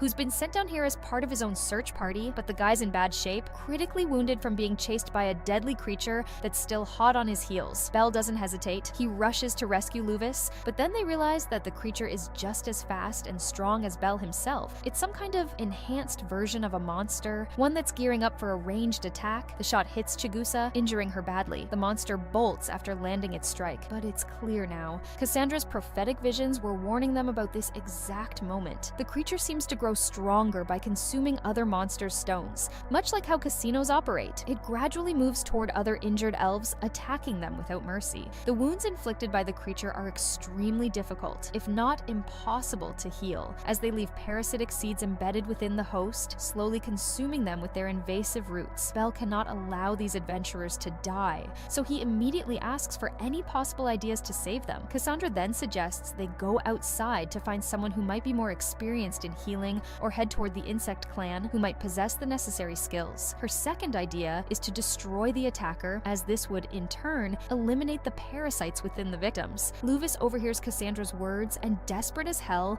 begs them to just destroy him. He's convinced his buddies are still alive down there, waiting for someone to save their asses. With a panicked look, Luvis admits he was used as bait to let his friends escape. But things are about to get a whole lot worse. The creature they're chasing down isn't just some random monster. It hunts adventurers to steal their magic stones. That confirms it. This thing is strong as hell, but it's also smart as shit. It's got brains, cunning, and it's been playing them all along. Then, Luvis drops a bomb. Dormal, another adventurer from their guild, is down here too, part of a search team. That monster could come for him at any damn moment, and there's no telling when. Of course, the monster's not just strong, but also smart. Now, we've got a genius mysterious monster hunting us. Perfect. At this point, the group isn't wasting any more time. They're going after this freaking monster. No more sitting around, they're hunting it down. But the creature's not dumb. It's been setting them up this whole time. The path they're following, it leads them straight into its lair, surrounded by traps that could tear them apart. The dungeon's basically a damn death trap, set up by the monster to make sure they don't get any bright ideas about escaping. This hunt's gonna be way harder than they thought, and the stakes are higher than ever. They don't hesitate for long. Belle and Aisha charge ahead toward the creature, while the rest of the group stays back to handle the regular monsters and look after the two injured adventurers. But, of course, the creature pulls a fast one. It's a trap. The monster, crafty as hell, suddenly pops up right behind their group. Belle doesn't waste a second. He knows what's up and kicks it into high gear, retreating and engaging the creature head on. He's fast as hell, but it doesn't slow down. He slams out some fire magic, a blazing shot that looks like it's about to drop the monster for good, but the bastard escapes through the water, dragging Belle along with it. Lily's heart races as she rushes to the water's edge, ready to dive in after him. But then, they all realize jumping in would be like signing their own death warrants. They can't just blindly throw themselves into that mess. Instead, they focus on the wounded adventurers left behind by the creature. Aisha steps up, calm as hell, and takes charge. She reassures the group that Belle's strong enough to make it out. He'll be fine. They just need to focus on saving the ones who are still here. Lily, keeping her cool, suggests they wait at the floor's entrance until Aisha can get help from the surface. Everyone agrees. It's a waiting game now, and they'll hold off whatever monsters they can until backup arrives. On the way out, they run into Dormal and his crew, who've clearly been attacked by the same damn creature. They agree to team up, knowing safety in numbers is the best bet. Meanwhile, Belle's been thrown into a whole new mess. He's ambushed by the fastest damn monsters from the lower floors, things that are practically untouchable. Belle's trapped, no cover, no escape, so he faces them head on, doing his best to survive the brutal assault. Just when it seems like he might not make it, the mermaid appears, ready to shake things up. Of course, Belle's luck would lead him right into the fastest monsters. This is gonna be a fun ride. Here comes the mermaid to save the day. Praising Belle for his incredible achievement, it's revealed that the figure is actually a Xenos named Marie, who is not only kind-hearted, but also surprisingly friendly. In an unexpected act of generosity, she heals Belle by offering him her blood, an elixir so rare and valuable, it could be considered a priceless remedy. But here's the twist. Marie, being part of an aquatic species, can't join the other Xenos in their nest. Her nature keeps her bound to an environment where she can't survive with them. Meanwhile, the rest of the group presses forward, exchanging crucial intel about the monster they're facing. They quickly figure out the creature's only weak spot, fire. Armed with this knowledge, they prepare for the battle ahead, equipping themselves with fire-infused magical swords to up their chances of victory. Meanwhile, Belle, determined to take down the beast himself, asks Marie to lead him to the monster. Marie, filled with hesitation and fear, initially holds back, but Belle reassures her with a promise. He'll handle the monster and ensure no more trouble will follow. Satisfied by his resolve, she agrees to guide him toward the others. As Aisha and the team find themselves at a critical junction, the realization hits them. The monster has surrounded them. With no time to waste, they dive into a fierce battle, cutting through wave after wave of creatures that close in from all sides. They push forward, relentlessly clearing paths, but no matter how many monsters they defeat, more emerge. Amid this chaos, a rare and powerful monster appears, and Mikoto wastes no time. Demonstrating a new technique, he delivers a flawless cut that instantly defeats the creature, letting them advance without missing a beat. Eventually, the group reaches a sealed-off area where a brutal fight is inevitable, but their defense doesn't hold for long as an unexpected surge of creatures floods the area, an occurrence so rare and unusual in the dungeon that it catches them completely off guard. In the chaos, Aisha makes a swift decision to unleash their most powerful asset. Haruhime steps forward, using a new spell that comes at a great cost, draining her both physically and magically. With the spell, she boosts several key individuals, depending on how many tails she can generate, strengthening Daphne, Welf, Mikoto, Uka, and Aisha, who are positioned at the forefront. This shift in power completely changes the battle's dynamics, giving them a fighting chance to survive. However, the creature isn't done yet. It takes advantage of the ongoing chaos to gather the magical stones from the fallen monsters and consume them, growing stronger and evolving into something even more monstrous. Now, it faces Aisha head-on, its enhancements putting it on par with her fully powered-up form. The battle turns brutal, and Aisha is severely wounded, infected with a parasitic seed in the process. Welf, desperate, uses his enchanted flame sword, knowing that fire is the creature's weakness, but it's useless. The creature, now more resistant than ever, has also adapted, using adventurer gear that makes it even tougher and less vulnerable to fire. With their weapons and abilities nearly exhausted, Exhausted, the situation grows increasingly dire. Despite the odds, the injured party members rally, urging the others to escape. But Lily refuses to leave anyone behind and orders the group to keep fighting, insisting that they won't abandon anyone. At the perfect moment, Belle arrives with the Argonaut charged, sweeping away the enemies with a surge of magic that sends the creature flying. He then confronts the creature directly, engaging in a brutal, intense battle. Daphne wishes she could help, but Welf and the others warn her that they can do nothing. This is a fight beyond their current abilities, and they'd only get in Belle's way if they tried. Belle pushes himself beyond his limits, feeling his mind and body finally in perfect harmony with the power coursing through him. His senses sharpen, and he becomes stronger and faster than ever before, gradually overcoming the creature. With each strike, he edges closer to victory, determined to finish what he started. However, the creature has the disturbing ability to regenerate. So, Belle decides that the only way to end the fight is to deliver a final, decisive attack using Haruheim's dagger, imbued with fire and the Argonaut. Calling the attack Argonaut Vesta, the creature immediately realizes that this attack could be deadly and attempts to escape, but Welf blocks its path by freezing all the water around it, trapping it. Belle launches the attack, obliterating the creature with a powerful blow and completely destroying the parasitic seeds that had been infecting Aisha. In the heart of the bustling city, a crucial meeting is held among the gods to determine the new names for the adventurers who have recently ascended in rank. Welf is given the title Ignis, a name that burns with the fury of his strength, while Belle is bestowed with Rabbitfoot, a nod to his uncanny luck and swift agility.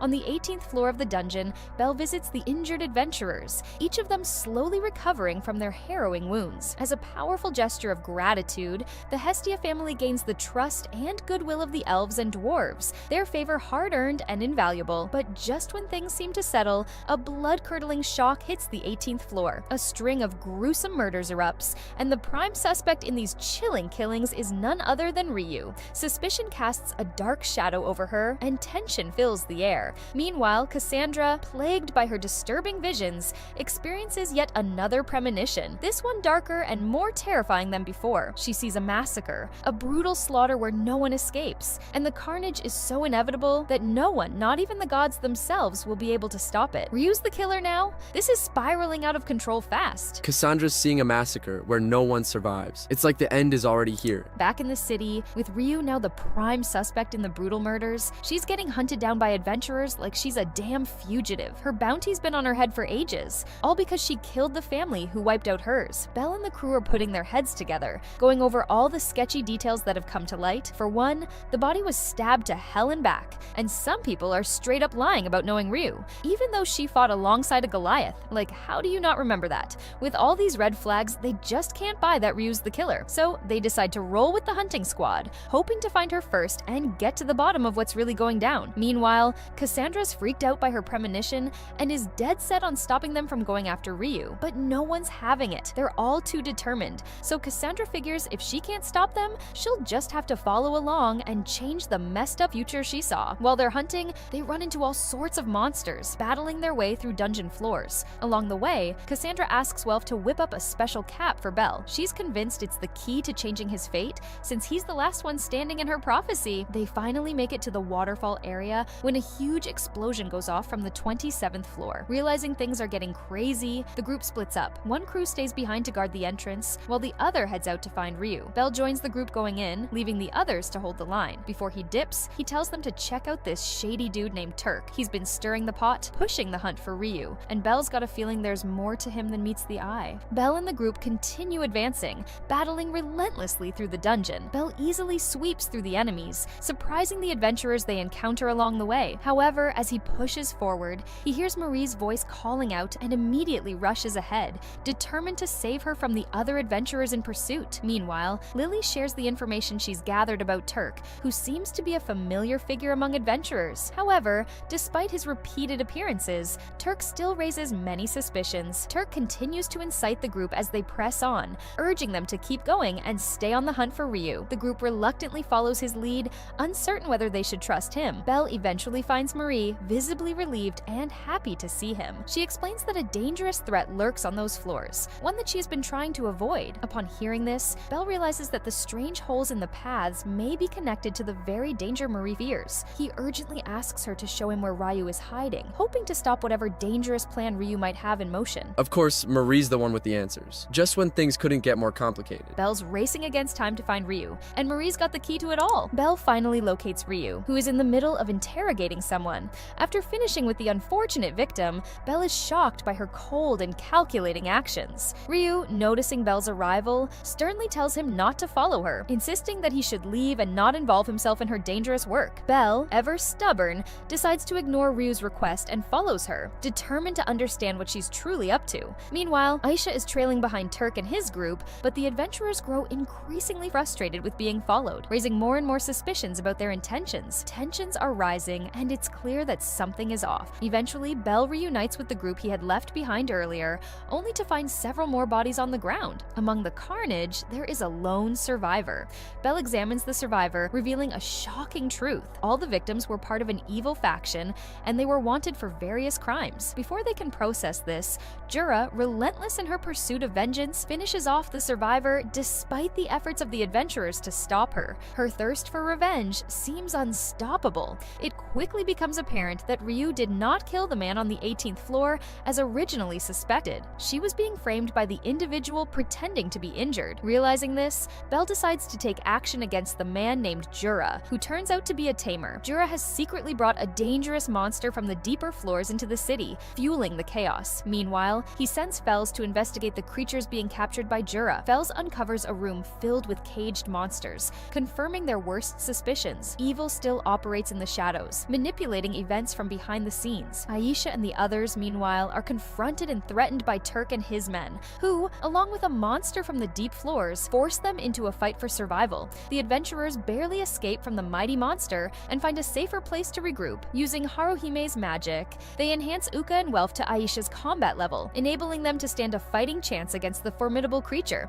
The battle is tough and filled with close calls, but the group defeats the monster together, showcasing their teamwork and resilience. However, Cassandra feels this is not the end, and her instincts prove correct. Meanwhile, Belle and Ryu are engaged in their struggle against a hazardous monster whose movements are erratic and unpredictable. Despite the challenges, Ryu reveals her plan to defeat the creature with a barrage of magic. Belle holds off the monster long enough to give her the time to prepare her spell. With a well-timed strike, Ryu finishes off the beast. As they take a moment to catch their breath, Belle and Ryu discover the true scope of Jura's plan. It was never about the murders or the chaos he's caused. It was about angering the dungeon to summon Juggernaut, the same terrifying monster that had destroyed Ryu's family years ago. Jura reveals his plan's final, shocking detail. He intends to tame Juggernaut. The Juggernaut has reawakened and starts pursuing anyone that crosses its path. The adventurers attempt to flee, but they find themselves unable to escape the inevitable fate that awaits them, senses the presence of the Juggernaut, and is filled with dread, fearing that the same terrifying events that unfolded 5 years ago with Ryu's family are about to unfold once again. As Belle and his companions attempt to escape, they unexpectedly come across Belle and Ryu, with Ryu paralyzed by overwhelming fear and trauma from her previous encounters with the Juggernaut. Belle, determined to protect them, engages in battle with the Juggernaut. However, the Juggernaut proves superior. Its speed, strength, and resistance far exceed Belle's capabilities. The beast is immune to magic and even manages to reflect Belle's magical attacks. In a moment of carelessness, Belle loses his arm to a vicious slash, and he is knocked unconscious, teetering on the edge of death. Ryu wastes no time, charging forward to tend to Belle's injuries with no one daring to stop her. In a desperate, almost frantic rush, she slashes through the remaining adventurers in her way, cutting them down without hesitation. Once she finishes healing Belle, she jumps back into the fight, giving it everything she's got to protect the others. But only Bors is left standing. Her efforts, though heroic, aren't enough,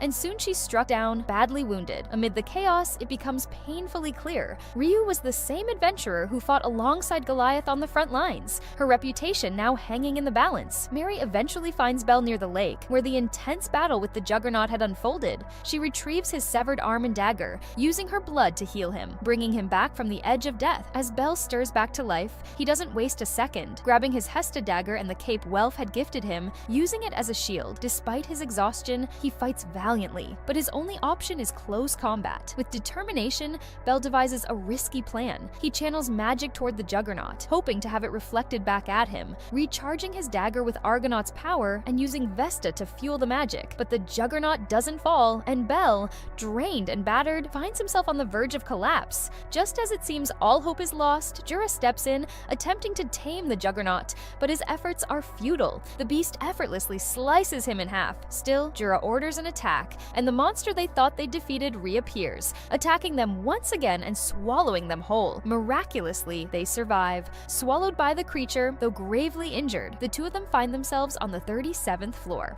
a place where even the most seasoned adventurers struggle to survive. And to make things worse, the Juggernaut is still on their tail. The rest of the group wants to rush to Belle's aid, but Cassandra stops them, knowing that their interference would only lead to disaster. Then, out of nowhere, the boss floor materializes, forcing everyone to retreat. But in the chaos that follows, they're caught in the whirlwind of events, trapped by the madness that has engulfed the floor's emergence. With no way out, they have no choice but to brace themselves for the battle that's sure to come. Just when they're about to help, the boss floor appears and throws everything into chaos. Trapped and out of options, now it's time to face the storm. Belle sat there, beaten to hell and barely holding on, deep in the dungeon's most terrifying floors. His body ached and blood smeared his armor. Ryu lay across his lap, her injuries so severe it was a miracle she was still breathing. Belle couldn't shake the memory of Aphrodite's warning about these floors, the suffocating dread, the sheer terror. It was all true, and the growls of approaching monsters only made it worse. Belle's holding it together, but the dungeon's about to eat him alive. Belle's about to lose his grip on reality. I can't see him die so early. Elsewhere in the dungeon, Belle's group faced their own nightmare. A colossal, two-headed dragon erupted from the river, its presence as overwhelming as its fire. One of its heads spewed flames so hot it felt like the air itself was trying to choke them, searing their throats with each breath. They knew they couldn't take on this monster, so they made the only call that made sense. They ran, but as they fled, massive shards of ice started crashing down from above, turning their escape into chaos. The dragon roared, a deafening, gut-wrenching sound that seemed to shake the entire dungeon. Haruhime stumbled and fell, but Uka, quick on his feet, raised his shield just in time to protect her from the dragon's fiery wrath. The group barely managed to stay alive, every second a battle against panic and disaster. Meanwhile, in the depths of the guild, Uranos and Fels analyzed the dungeon's strange behavior. The dungeon had broken its usual cycle, releasing the monster Rex early, an unprecedented move. To make matters worse, the Juggernaut, a beast infamous for its bloodlust, had also started moving. It wasn't supposed to leave its original floor, yet now it was heading straight for the deep floors. Back to Belle, he feels scared and helpless. His body is badly hurt, and he knows he isn't strong enough to fight the monsters. He tries to stand, deciding to find a way out, but carrying Ryu makes it harder for him to move. The darkness of the deep floors feels overwhelming, and Belle starts to understand why people fear this part of the dungeon. It crushes their hope and courage. Meanwhile, the Hestia Familia faces their own danger. The dragon's roar has blocked their escape route, trapping them in a place called the Cage of Despair. Some of the group starts to lose hope, thinking they will die here. But Aisha refuses to give up. She encourages them to keep fighting, even though she knows they feel scared and hopeless. The dragon attacks again, and Aisha uses her sword to block its fiery breath, protecting her teammates. She looks at them and realizes they have no strength left to fight. She thinks about Belle, but quickly decides they don't need him to win. Just then, Welf steps forward, full of determination. He tells everyone they must fight, not just for survival, but to prove they can handle this without Belle. His words inspire the group, and they prepare to face the dragon together. Welf starts by freezing the river to stop the dragon from moving. Aisha takes this chance to run across the frozen river and get closer to the dragon, but the dragon fights back, forcing her to dodge its attacks. She tries to use magic, but the dragon blocks it. Realizing magic won't work, Aisha decides to attack up close instead. Haruhime supports the team by casting her level boost spell, making everyone stronger. Chigusa helps by giving supplies and healing items. Daphne activates her armor and charges at the dragon. As the fight continues, the scene shifts back to Belle, who faces another monster. Despite his injuries, Belle tries his best to protect himself and Ryu. Back at the battle, Lily feels useless because she can't fight like the others. But Daphne encourages her, and Lily starts to think clearly. She takes charge, giving instructions to the group. She tells Mikoto to use her skill and positions everyone for their next attack. Mikoto uses her ability, which stuns the dragon for a moment. The others take this chance to strike the dragon with their swords. Cassandra focuses on healing the injured while the rest attack with all their strength. The group fights together with great effort. Their teamwork and determination help them weaken the dragon. Even though the battle is hard, they refuse to give up. They want to prove they are strong and capable, even without Belle leading them. Belle bolts through the dungeon like hell's right on his heels, clutching Ryu, who's looking half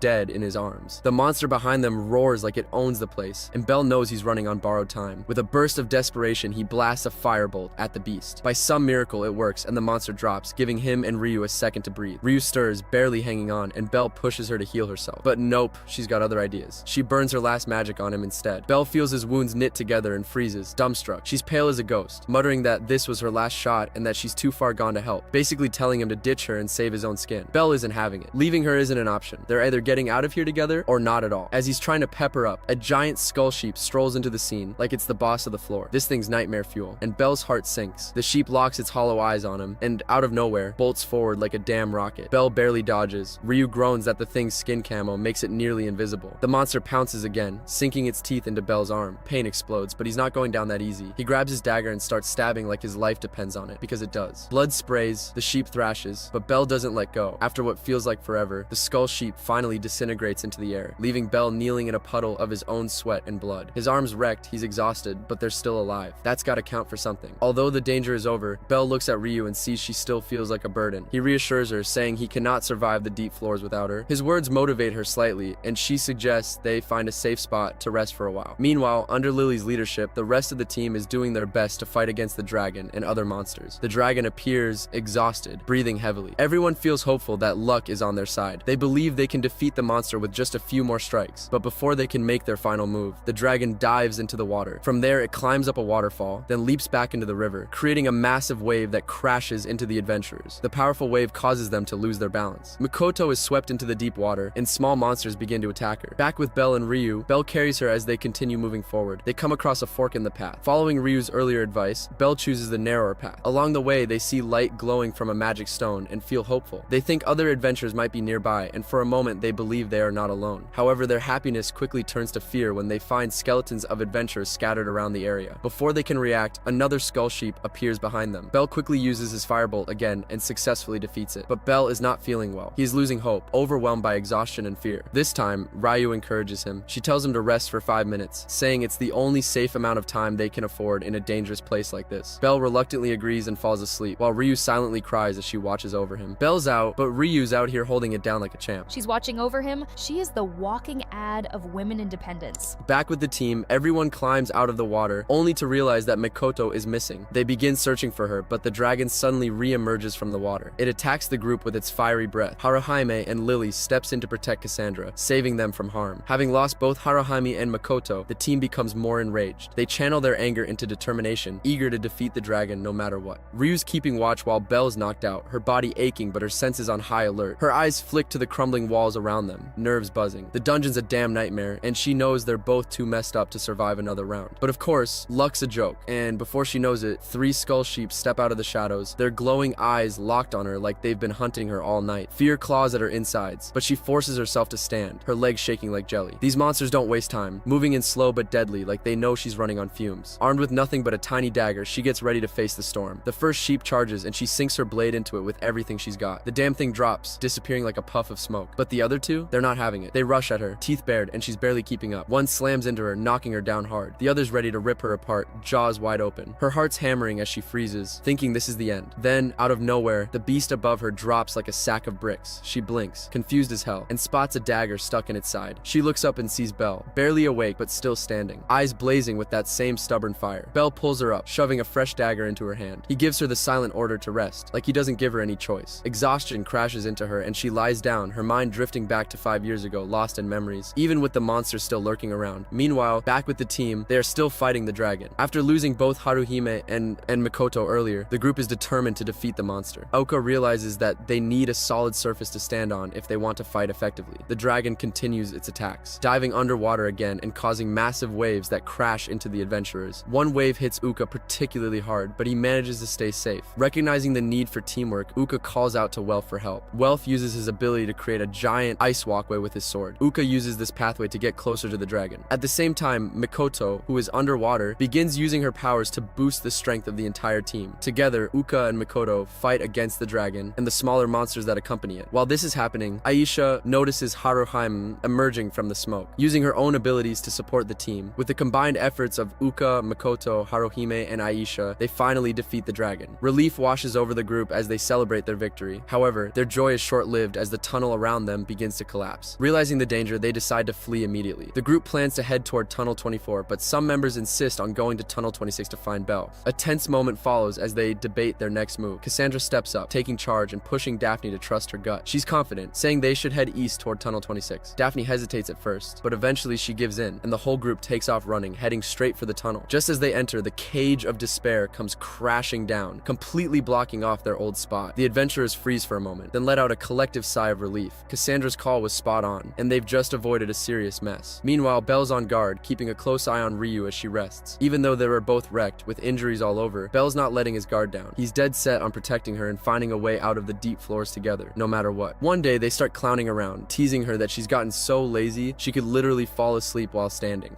Lyra, with a sly grin, throws out that maybe Ryu's just got a crush on someone. The group cracks up, everyone enjoying the chill moment, just vibing and being goofy. But then, things take a turn. Elise, usually the calm one, suddenly stands up with a serious look on her face. She's got some heavy news. She drops that she's gotten word that from the guild about the Rudra fam. Apparently, they've taken a nasty hit, and it looks like they're trying to regroup and stir up trouble in the lower floors of the dungeon. The room goes quiet real quick as everyone feels the shift in energy. Elise isn't one to sit back and let danger slide, so she's all in, saying they need to hit those lower floors hard. They can't just let the Rudra family scheme in peace. If they can mess up their plans or even grab them, it's gonna be a massive win for the Astria fam, something they can all pop bottles to. As they get ready to head into the dungeon, Ryu seems a little off. She hesitates, a weird feeling creeping in. Normally, she'd be all about charging ahead, but today, something feels wrong. She's not sure she's fully down for the chaos waiting below. The day everything's about to flip for Ryu and her crew is here, and the weight of it all is starting to hit her. Back in the present, Belle is watching over Ryu as she sleeps. He notices her mumbling in her sleep, likely caught in the memories of her past. Belle realizes this is the first time he has seen Ryu completely let her guard down. While keeping watch, Belle suddenly notices a skull sheep staring at them from the darkness. Belle begins to think about how he can fight the monster without waking Ryu, who desperately needs rest. He prepares to activate his power, but before he can attack, the skull sheep retreats. Relieved, Belle is glad he has bought Ryu more time to recover. Meanwhile, the team is making their way through the 26th tunnel, fighting off countless monsters along the way. To their shock, they encounter monsters from the 27th level, even though they are still on the 26th. The dungeon seems to be toying with them, and they know they cannot retreat until the dungeon repairs itself. After a grueling battle, the group continues moving toward the source of some mysterious sounds. Eventually, they come across Boris, who delivers devastating news. He claims that Belle is dead. According to him, when the monster attacked, Belle couldn't have survived. The group is heartbroken, struggling to process the loss of their friend. As they mourn, they suddenly hear growling noises from nearby. Monsters are heading their way. The team begins to run, but they realize the monsters are approaching from all directions. They manage to escape for now, but they soon find themselves trapped in a dead end. Aisha's absolutely fuming, calling out Boris about Belle and not letting up for a second. As they go back and forth, the crew starts to feel a tiny flicker of hope. Maybe Belle's not dead after all. That little bit of hope lights a fire under them, and now they're all in. They're charging into the deep floors. No hesitation, no second guessing. But before they push forward, they know they need a damn break. Everyone's wrecked from the constant grind. Aisha and Boris are the ones to step up, volunteering to stand guard while the others crash and try to get some sleep. While the crew's resting, Welf's brain's working overtime. He remembers what Hephaestos told him. With the right materials and a solid flame, he can forge weapons anywhere. That shit snaps into place, and he comes up with a plan. He tells the crew he can make some solid weapons for their battles, but there's a catch. While he's forging, he's sitting duck, can't move, can't fight back. It's a huge risk, but he's willing to put it all on the line. He tells them straight up that they better have his back while he works, no matter what, even if it means risking their own lives. The crew's pretty damn impressed, but they know they need those weapons if they're gonna stand a chance. They're all in, agreeing to protect Welf while he crafts what they need. Spirits are up, and with a solid plan, they're ready to walk right into whatever hell the dungeon throws at them. They're coming for Belle, and they're not stopping until they find him. These guys are pumped. I can see the fire in their eyes. They've got a plan now? Let's see if the dungeon can handle it. Ryu is dreaming of a day when Alice and the others are discussing the meaning of justice. By the end of the conversation, Alice declares that their family needs to follow fake justice to create harmony and peace among themselves. When Ryu wakes up, she partially heals her injured leg. She stands on her feet while Belle does his best to encourage her and boost her confidence. Feeling more determined, Ryu begins to assess their situation. She concludes that they are on the 37th floor in the White Palace. However, she cannot figure out their exact location or which direction they should go. They are low on equipment and strength, and facing monsters would leave them with very little chance of survival. Belle asks if it might be better to stay where they are and wait for someone to rescue them. Ryu, however, has little hope. She explains that they are in a part of the dungeon that is hard to find, especially during expeditions to the deep floors. She knows that escaping this place is extremely difficult, but if they don't try, they will eventually end up like the corpses scattered around them. On the 26th floor, Welf is busy forging a weapon using materials he found in the dungeon. Meanwhile, the rest of the team fights off a horde of monsters, doing everything they can to protect Welf. He is struggling to craft a sword out of adamantite, which makes the task even harder. Ryu suggests they move toward a tunnel that leads to the 36th floor. She explains that they can survive there because of the available food, water, berries, and nuts. Although the journey will be dangerous, it's their best chance. She also tells Belle they need to gather equipment, water, and other items from the corpses. At first, Belle hesitates, but when he sees Ryu doing it to survive, he follows her lead. He promises himself that he will make it back to the surface. While searching the bodies, they find an incomplete map with details details about the surrounding areas. Ryu, who has been to the deep floors many times, remembers the normal routes. Using the map, she devises a plan to guide them back to the dungeon's main path and toward a connecting tunnel. They pack everything they need and begin their journey back to the surface. Meanwhile, the team on the 26th floor continues to fight off the beasts, protecting Welf as he works. Welf is feeling hopeless because he is struggling to forge the sword. His inner voice begins to question him, asking why he is trying to craft a weapon in the middle of a dungeon. Welf suddenly remembers his purpose. It's for Bell and his friends. This realization gives him new strength, and he pours all his energy into forging the sword. In another part of the city, Hephaestus learns that Tsubaki has entered the dungeon after being approached by Naza and Miak. Hestia then asks Hephaestus if they can skip Bell's knife payment for the month since dungeon expeditions are expensive. Hephaestus refuses, saying she has no doubt that the knife has saved Bell's life many times by now. At the same time, Bell is shown fighting a skull sheep using that very knife. Back on the 26th floor, Welf is focused on crafting a sword with divine powers. Determined to finish it, he works tirelessly. Suddenly, the beasts break through the shields of Uka and Boris, entering the space where Welf is working. The team panics, but to their surprise, a massive blast of fire erupts, burning the monsters. When the smoke clears, they see Welf standing tall, holding the newly forged sword.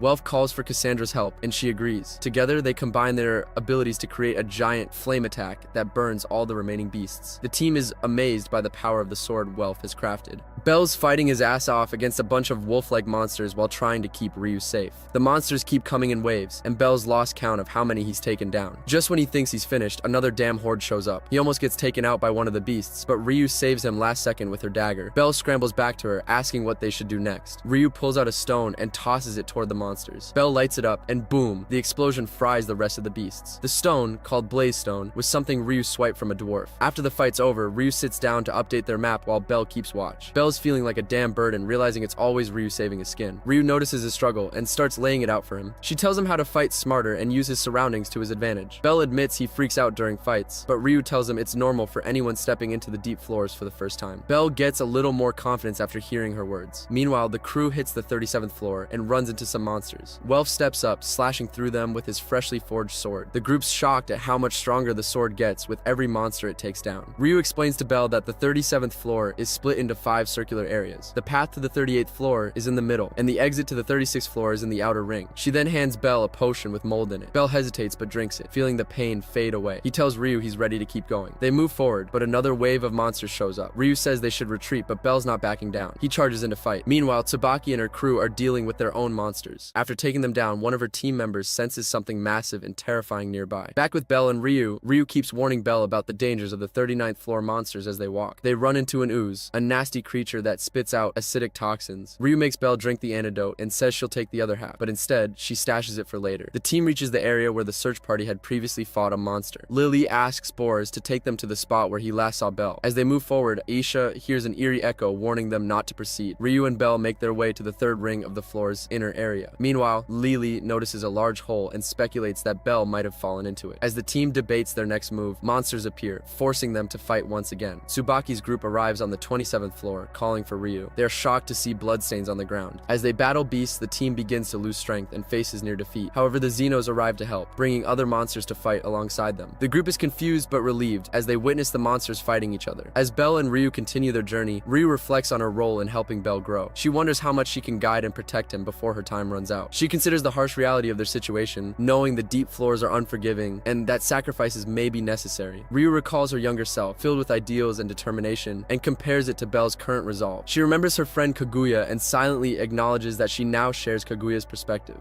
The monsters are dropping one by one, and Lily's feeling all kinds of hype, trying to sell the idea that this is the work of Mother Nature's blessing. Then, bam, Tsubaki and her crew roll in.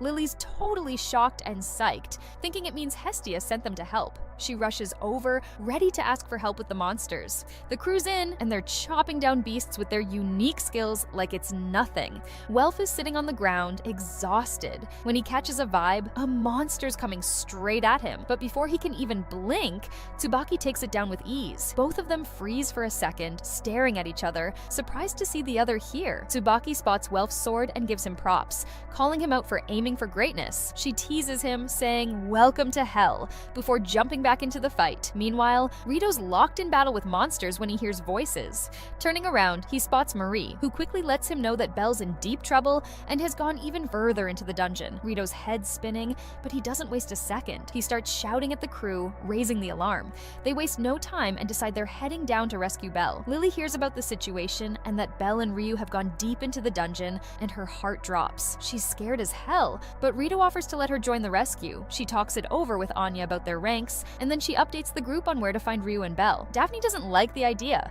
but the team agrees to dive deeper into the dungeon to save them. Meanwhile, Belle's out there handling a horde of monsters. His new tactics, taught by Ryu and Ice, are actually working. He's staying calm, taking down the beasts with better efficiency. Ryu's watching him closely, impressed by how fast he's improving. But while she's distracted, a group of monsters sneaks up behind her. Belle's about to lose it, but Ryu tells him to keep his head in the fight in front of him. She takes care of the monsters behind her, pulling out Kaguya's techniques like a pro. Just when things seem to settle, the wall behind them crashes down and a horde of barbarians appears. Ryu's almost overwhelmed, but Belle charges in, saving her. She ends up saving his ass right back, keeping them both alive. Elsewhere, the Juggernaut is seen feasting on Skull Sheep.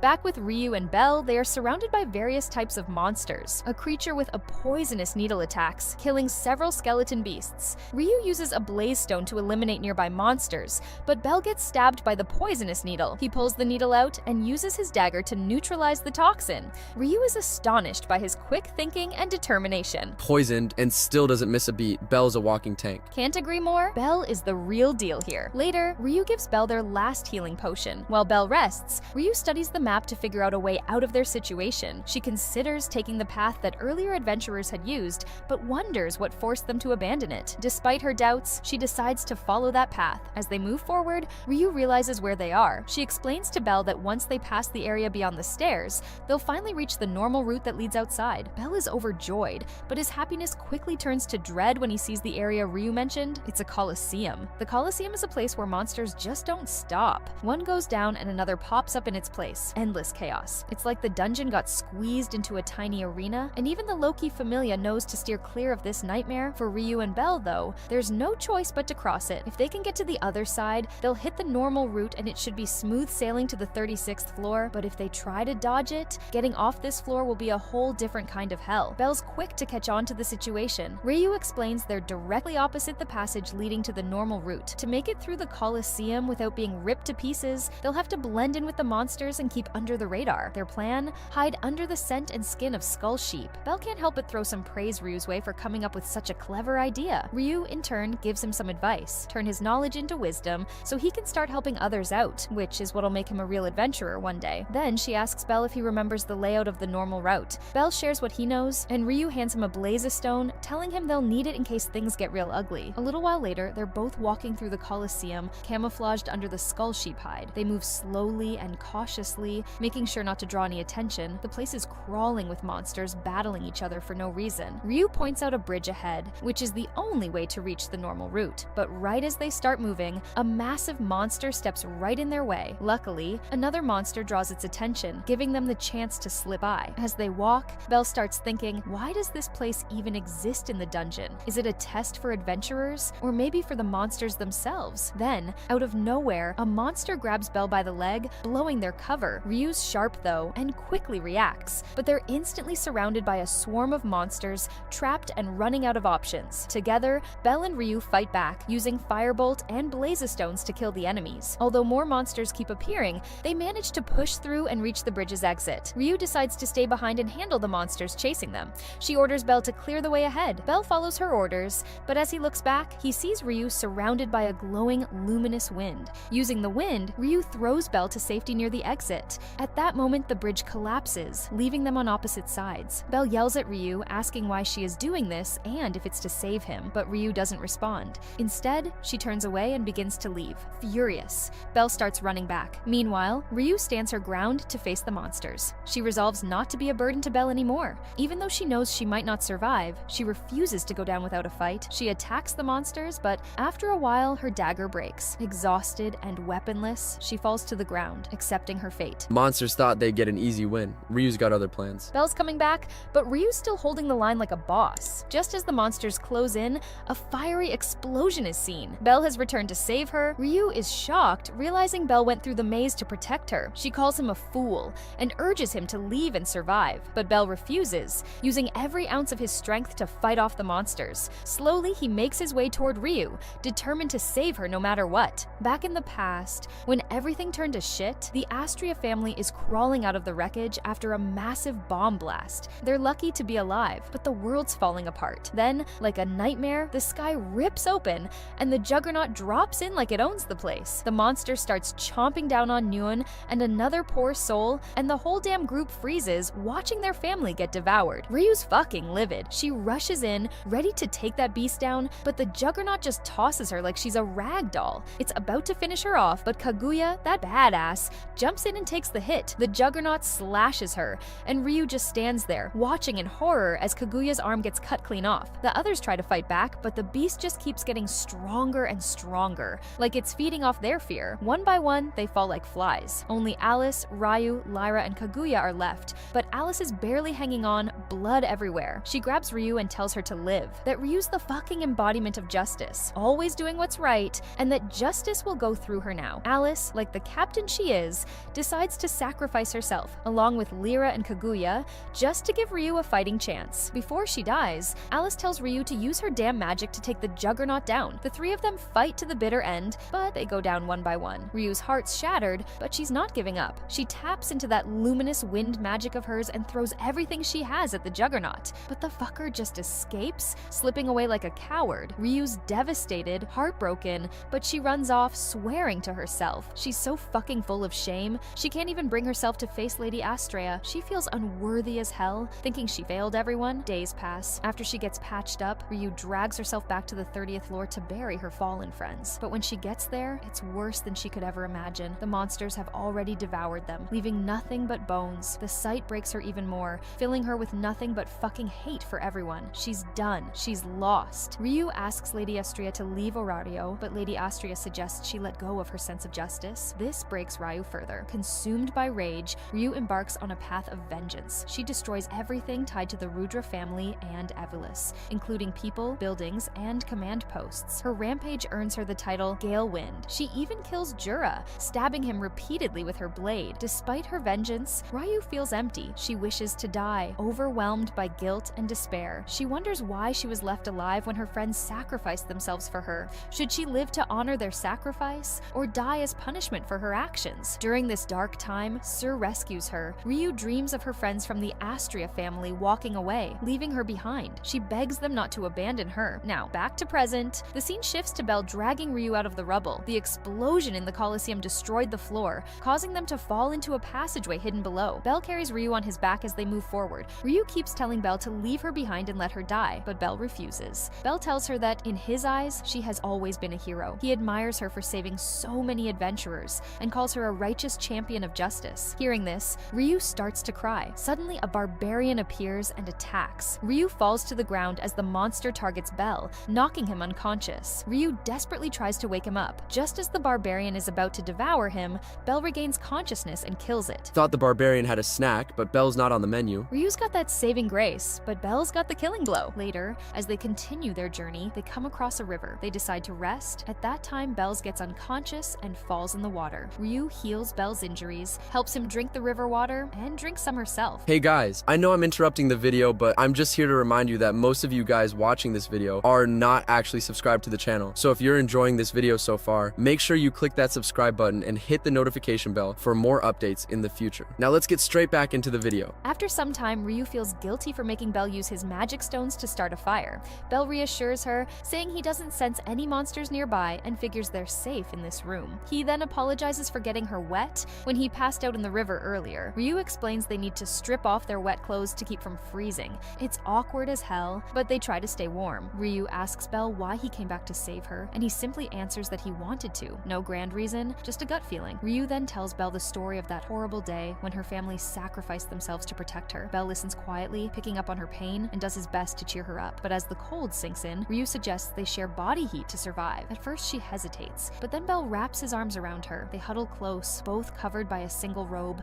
trying to get through the cold together. After a while, they get dressed and decide to move on. There's nothing left to stay for. As they walk, the place feels off. No monsters, just these weird flowers growing all over the place. Ryu keeps track of every detail in her map. They come to a dead end, but after checking out the rocks, they realize something's up. They break through them and find a hidden passage, leading them to the 37th floor. Relieved, they start thinking they're close to safety, but the moment they step into the passage, they feel feel it, the presence of something big. They turn the corner, and there it is, the Juggernaut, and it's worse than before. The damn thing's absorbed other monsters and fused them into its body. It's slower, but now it's got all these new attacks that make it even more deadly. Belle charges at it, doing everything he can to hold it back, but then it turns its attention to Ryu, and Belle knows things are about to get a whole lot messier. As the Juggernaut prepares to attack her with a powerful move it copied from a floor boss, Belle intervenes, pushing her out of harm's way. In doing so, he gets severely injured. Determined to keep fighting, Belle uses Firebolt to close his wound, but he loses a significant amount of blood and collapses, unconscious. Ryu manages to support him as the Juggernaut attacks at them again. In a desperate move, she squeezes herself and Belle into a narrow gap between two large rocks, successfully evading the monster's attacks. After several failed attempts to reach them,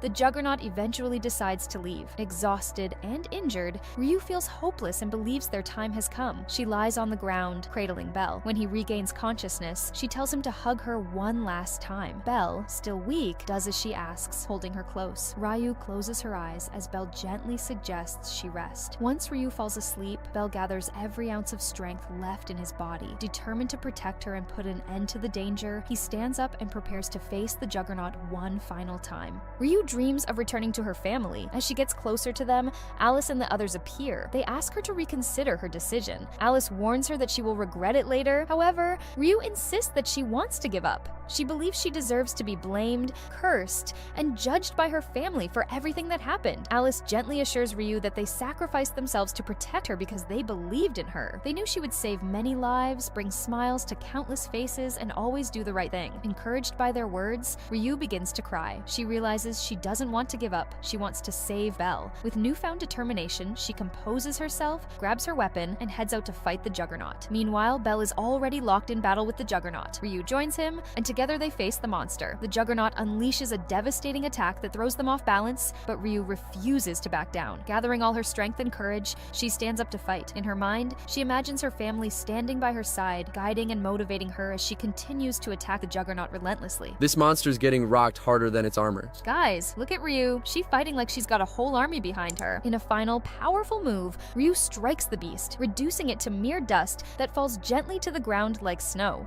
Belle is left breathing heavily, and Ryu collapses from exhaustion. Both are severely injured. Not long after, Rito and his team find them. They administer healing potions to Belle and Ryu. Hearing Lily and the others approaching, Rito and his group decide to leave quietly. Moments later, Lily and the rest of the team finally reunite with Belle and Ryu. 3 days later, Ryu wakes up in a hospital bed. Concerned about Belle, she rushes to his room. However, in her hurry, she doesn't realize that her gown is too short and ends up opening slightly as she enters. Everyone in the room, including Belle, is shocked and embarrassed. The other women slap Belle, and Ryu sinks to the floor in shame. Later, Belle reflects on how it was Ryu's strength and determination that brought them out of the dungeon alive. On the other hand, Ryu credits Belle for giving her the courage to keep going, saying she wouldn't have survived without his support. Welf shares news that has been spreading, rumors of Gale Wynn's supposed demise. Some days later, Ryu is seen sitting on a hospital bench. Belle joins her, commenting on how lucky it is that they're both being discharged on the same day. Ryu is wearing a beautiful dress, and Belle compliments her, making her blush.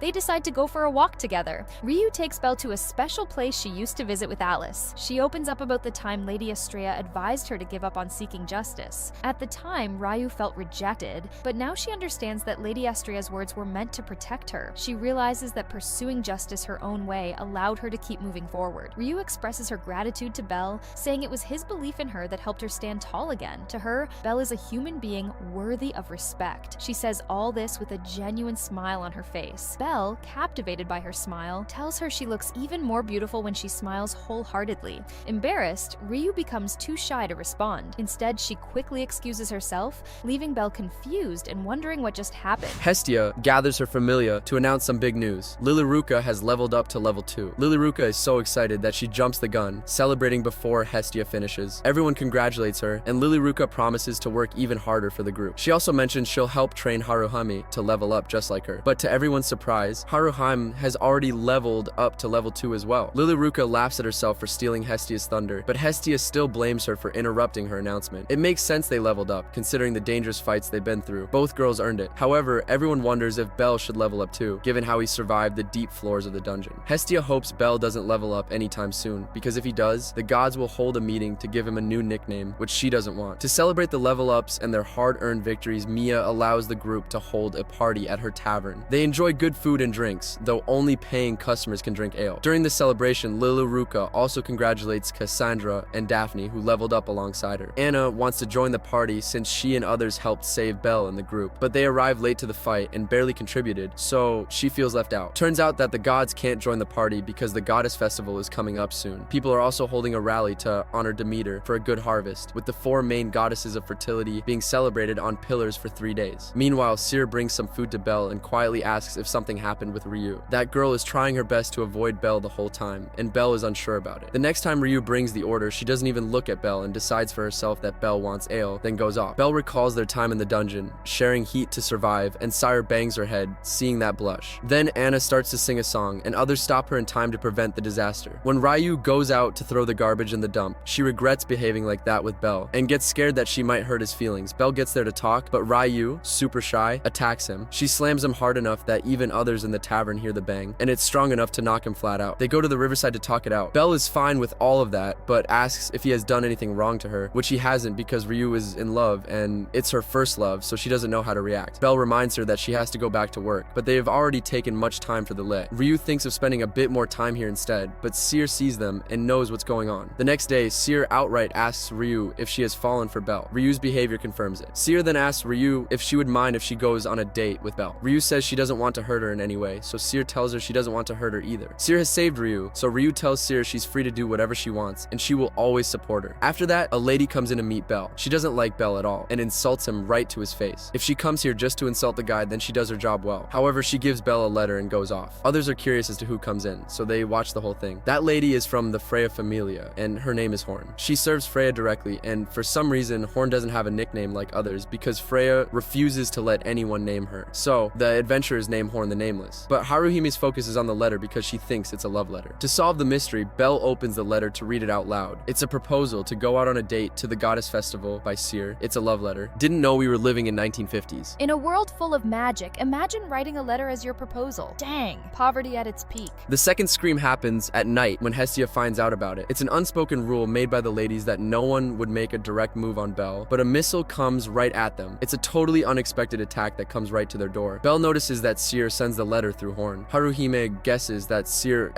could be a member of the Freya Familia, but she could also be an ex-member. Still, it's weird for the personal assistant of Freya to deliver the letter. Cyr is super friendly and gets along with almost everyone, yet Hestia has never met Cyr. She once tries to meet her, but Cyr is nowhere when she goes to the tavern. At the tavern, the girls hear that Cyr asks Belle out on a date, so they ask if Belle agrees or not. Belle has yet to give her an answer to her letter. Well, Cyr doesn't approach Belle directly because if she asks Belle all friendly, he might get the idea that she's inviting him like a friend. So, Surtisher has her friend deliver the letter to make her feelings clear. Then, at the Freya Familia, Autar calls for a meeting in haste because Cyr is going on a date with Belle. Apparently, Horn reports about the date at the Goddess Festival, and it's romantic, so they have to guard them during that time in 2 groups. There's an elf whose words are really hard to understand, so the 4 brothers tell Hedin to translate. Hedin explains that they should just kill Belle, and the problem will be solved, but Freya might return to heaven to chase after Belle's soul. She's that mad about him, so that's a big no. After that, Alan decides he will just protect Cyr, not Belle, so others can do what they want. The next day, Belle thinks about what to do with this date since he has no idea what to do on dates. He does think Cyr might have played a trick on him to tease him, but then suddenly someone attacks him out of nowhere. Belle can't do a single thing against his attacker. The attacker is simply too strong for Belle to handle. He dodges his thunder attack somehow, but in the end, Belle tastes the dirt. It's Hedin who attacks him, and he wants to take Belle with him. On the other hand, Cyr makes her way to Belle and asks for her permission to date Belle. Freya then decides to give Cyr a chance, but only on one condition. Cyr will have to end everything immediately if Belle figures out the truth about her. Cyr quickly agrees to this condition. The situation is complicated, and even Freya is surprised that Cyr has fallen for Belle, but she understands that this will be a huge gamble for Cyr. Meanwhile, the preparations for the Goddess Festival are in full swing. During this time, Hedin takes Belle to a cafe to talk. Hedin likes the black tea there, but his real reason is to discuss Cyr. It is clear Cyr has a connection to the Freya Familia, but Belle says it doesn't matter to him. Hedin asks Belle about his plans for the date with Cyr, but Belle admits he's not sure if he'll go. This annoys Hedin, who tells Belle to just accept the date and treat it as an honor. According to Hedin, Belle has no other choice. He either goes on the date with Cyr, or the Hestia Familia will face destruction. Belle tries to explain that he's already in love with someone else, but Hedin shuts him down, saying Belle shouldn't even dream about that girl because Cyr is far more important. Hedin is determined to turn Belle into a proper ladies' man. Later, Belle sends a letter to the Hestia Familia, telling them he's going on a date with Cyr, protect them, and asks them not to look for him.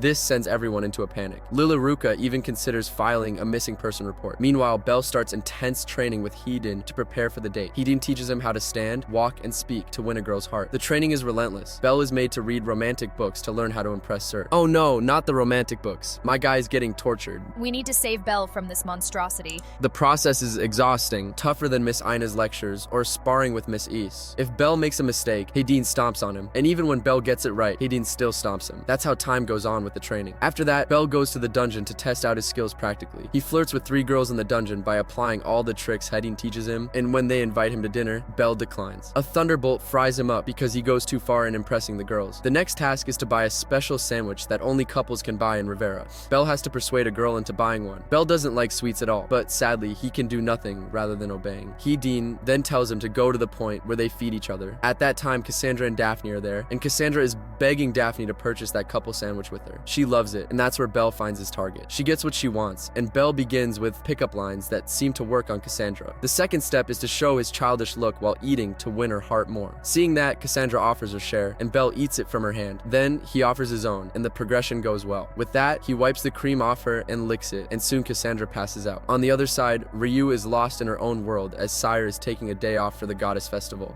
At the time, Ryu is still sad about it, and Mia knows those boneheads are coming to act as bodyguards. The other girls want to slip out of work tomorrow to spy on Seer, but it's the Goddess Festival, so the tavern will be packed with customers. But if they have a few more people here, they can slip out, and Chloe has perfect scapegoats in mind. At the Goddess Festival, Demeter gives a speech. Other goddesses are also on pillars, and after this, the festival starts. Belle is all set to make this date successful. Heedin tells him to arrive 5 hours early at his meetup point, and so Belle does. Seer arrives early as well, and her attention is caught by Belle's new outfit. It's very fitting, just as she likes. Belle takes her hand and compliments her beauty. At that time, Chloe asks the Hestia Familia to help out with the tavern. The dishes keep piling up, but they owe the girls for saving them from the deeper floors, so they get the chance to sneak out. Hestia, being super clumsy, messes up everything, and they run out immediately to look for Seer and Belle. Seer and Belle are walking hand in hand and try out some bread at a stall offering it. Belle takes hers and takes a bite from her hand. Heedin and others keep an eye out for any danger. As for Belle, he goes on making well-played moves like a gentleman. It makes Seer's heartbeat faster every time Belle does something, which is actually wrong.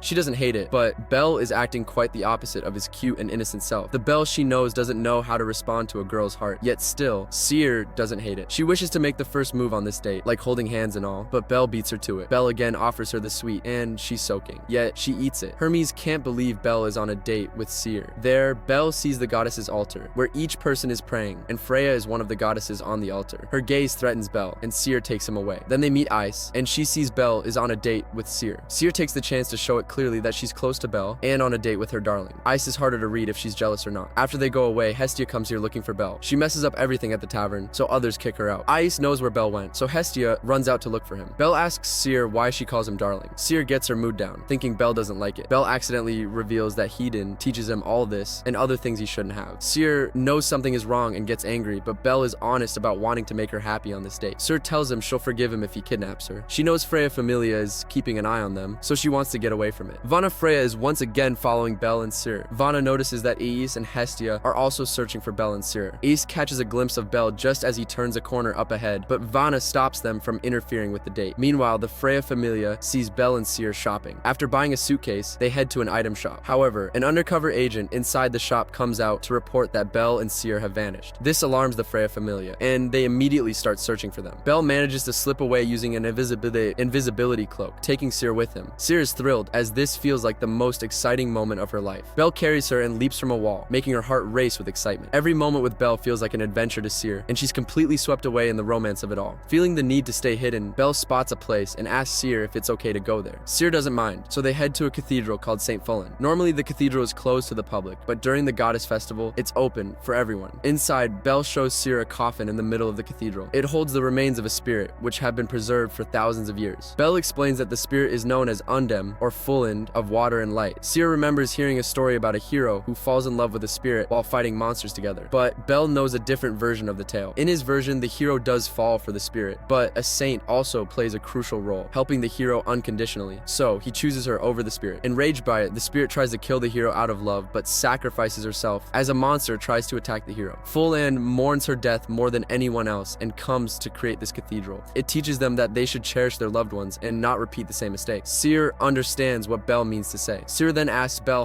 hypothetically what he would do if she loses her mind and tries to hurt someone. Belle says that he will stop her and make sure she won't harm anyone ever. Sir asks if that's it. She adds and questions Belle if he won't get mad and scold her. Then, Belle whispers in her ear while hugging her, mentioning that he will always look after her for the rest of her life. Belle becomes embarrassed, but Sir is simply teasing him. At that moment, it feels like Sir is actually pleased. When the day is coming to an end, Belle tells her to go for dinner because he has already reserved the table at a hotel. But Belle makes sure first that there is no one outside. But Sir has already gone out as her eye catches an item at the roadside shop. Peak woman behavior from Sir. I hope that's a joke and you're not being a misogynist. Yeah, of course it's a joke. It is dedicated to the Fulland and Spirit, and she tells Belle with her eyes to buy her this. Belle fulfills her wish, and she gives him half of the piece. Belle compliments her that it looks good on her, and content from it, Sir tells Belle again and again to compliment her. Just like that, they come to the boat restaurant where Belle has a reservation. Usually, it stays still, but only during festival time, the boat takes off. Belle thinks Sir does not like it, but it is not the case. She is excited that Belle thinks this hard for their date. Then, they go on board to have their dinner, and the boat takes off. It is a great candlelight dinner,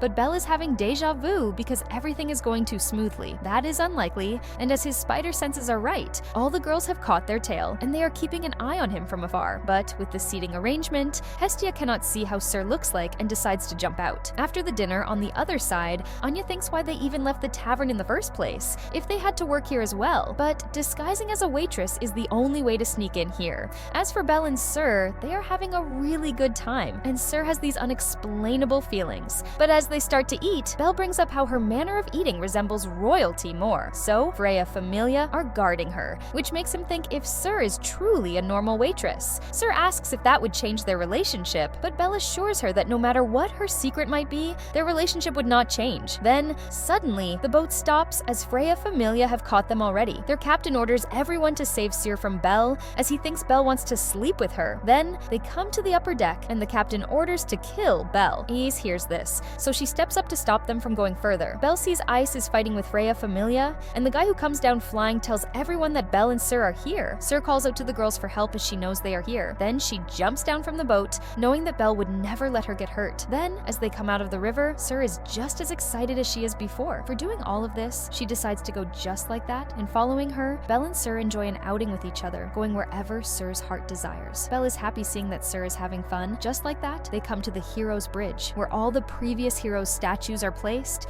and the last hero in history is Albert. It is said that he drives off the Black Dragon from Orario, but there is not a statue placed in front of Albert because there is not anyone worthy enough until now. Sir tells Belle that people are longing for the final hero to show up, and someday he will. Sir also desires to have a hero in her life who will save her from everything, and she wants that hero all to herself. She wants to meet him, a hero just for her. That is her true wish that she has always dreamed of.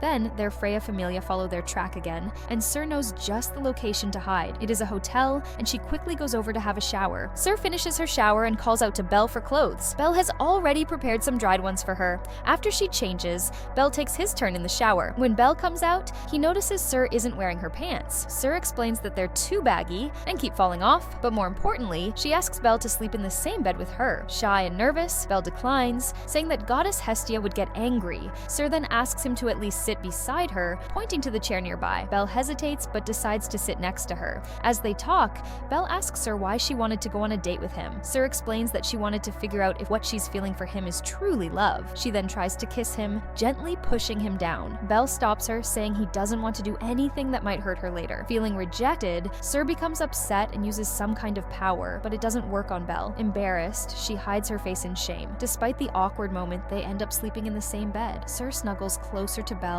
wanting to hug him. Belle is still uncomfortable, so Sir asks why he didn't hesitate to hug Ryu when they were on the deeper floors. She teases him, implying he must have done something with Ryu. Belle quickly denies it, promising that he never did anything inappropriate with Ryu and won't do anything with Sir either, because she's Sir. His explanation confuses her, but it also deepens her feelings. Confusing and women, they blend so well together. Okay, now I really think you're being a misogynist. No, I'm joking. Sir realizes that she wants to be special to Belle, more than any other girl. Though Belle doesn't fully understand her feelings, Sir becomes certain that she's truly in love with him. Then, the night just passes by just like that, and the next day, she vanishes without a word. Belle is returning back and runs into Welf. Belle asks him about the getup, and he tells him how he and others are forced to work at Mia's tavern. But besides that, he asks about the date, and Belle tells him everything. After that, he thinks Sir would be at the tavern, but she isn't. So, Welf tells Belle that Sir has made everything clear by putting her feelings on the table. Belle is confused, but he certainly can't pretend like nothing happened. He ought to at least give an honest answer. Sir, who gets the advice, decides to clear things out. Then, as he goes out to search for Sir, he notices there are no Freya Familia members watching him, so he dashes out and goes to the rooftop. He senses this guy, his name is Hogni, and he's a first-class adventurer of Freya Familia. But the way he talks is always confusing, so Belle realizes his nickname is Big Tur. Hogni gets embarrassed enough to cry because of that cringy name.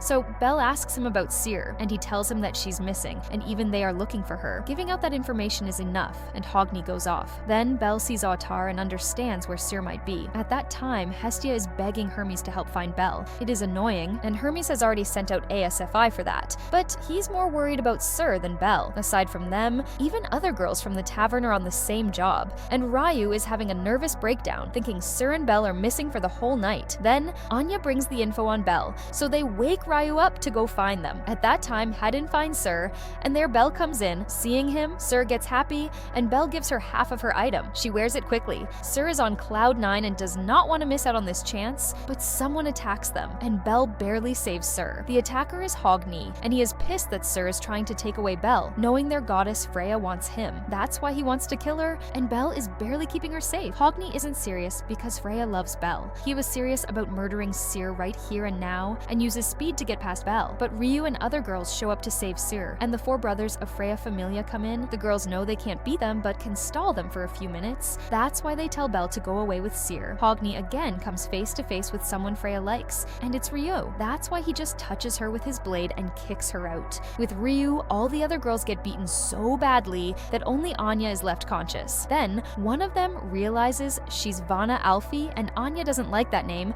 but then Vanna Freya drops by to put Anya aside. Anya tries to persuade her brother to stop going after Cyr, but he hates Anya bothering him, and poor girl can't do anything. At that time, Belle runs into Hestia and others, and explains that Freya falls in love with him and wants to kill all the obstacles who want to get Belle. So, Hermes makes some plan, and Hestia is confused if Cyr is a human or not. There, Belle brings Cyr to hide her in this empty building, and even in this death threat, Cyr wants Belle to choose her, but Belle knows this Cyr is a duplicate and stops her. He saves her just because he doesn't like someone dying, and he realizes the moment Cyr accepts the hairpin, because the real Cyr has taken her own half with her. This one belongs to Belle. The duplicate accepts her defeat and tells him where Cyr is. Belle doesn't want to leave her to die, but Cyr is more important, so he goes off there. A flashback shows a kid named Cyr who desires to become like Freya. So Freya tells her to give her name to her, and in exchange, she gives one of her names to Cyr. That makes her the daughter of gods, and there it ends. When Vanna Freya and others come in, they all know the imposter is Horn, Freya's personal assistant. And despite knowing that Freya loves Belle, she tries to kill him. Well, Horn doesn't consider this a betrayal. She just wishes her goddess shouldn't get tainted by a man, that's all. And at that moment, Belle finds Cyr and asks her why she does this. Cyr explains she wants to confirm her feelings, whether it's love or not, and in this way, she wants to find out if she's special to Belle. Now she's certain she's in love with him,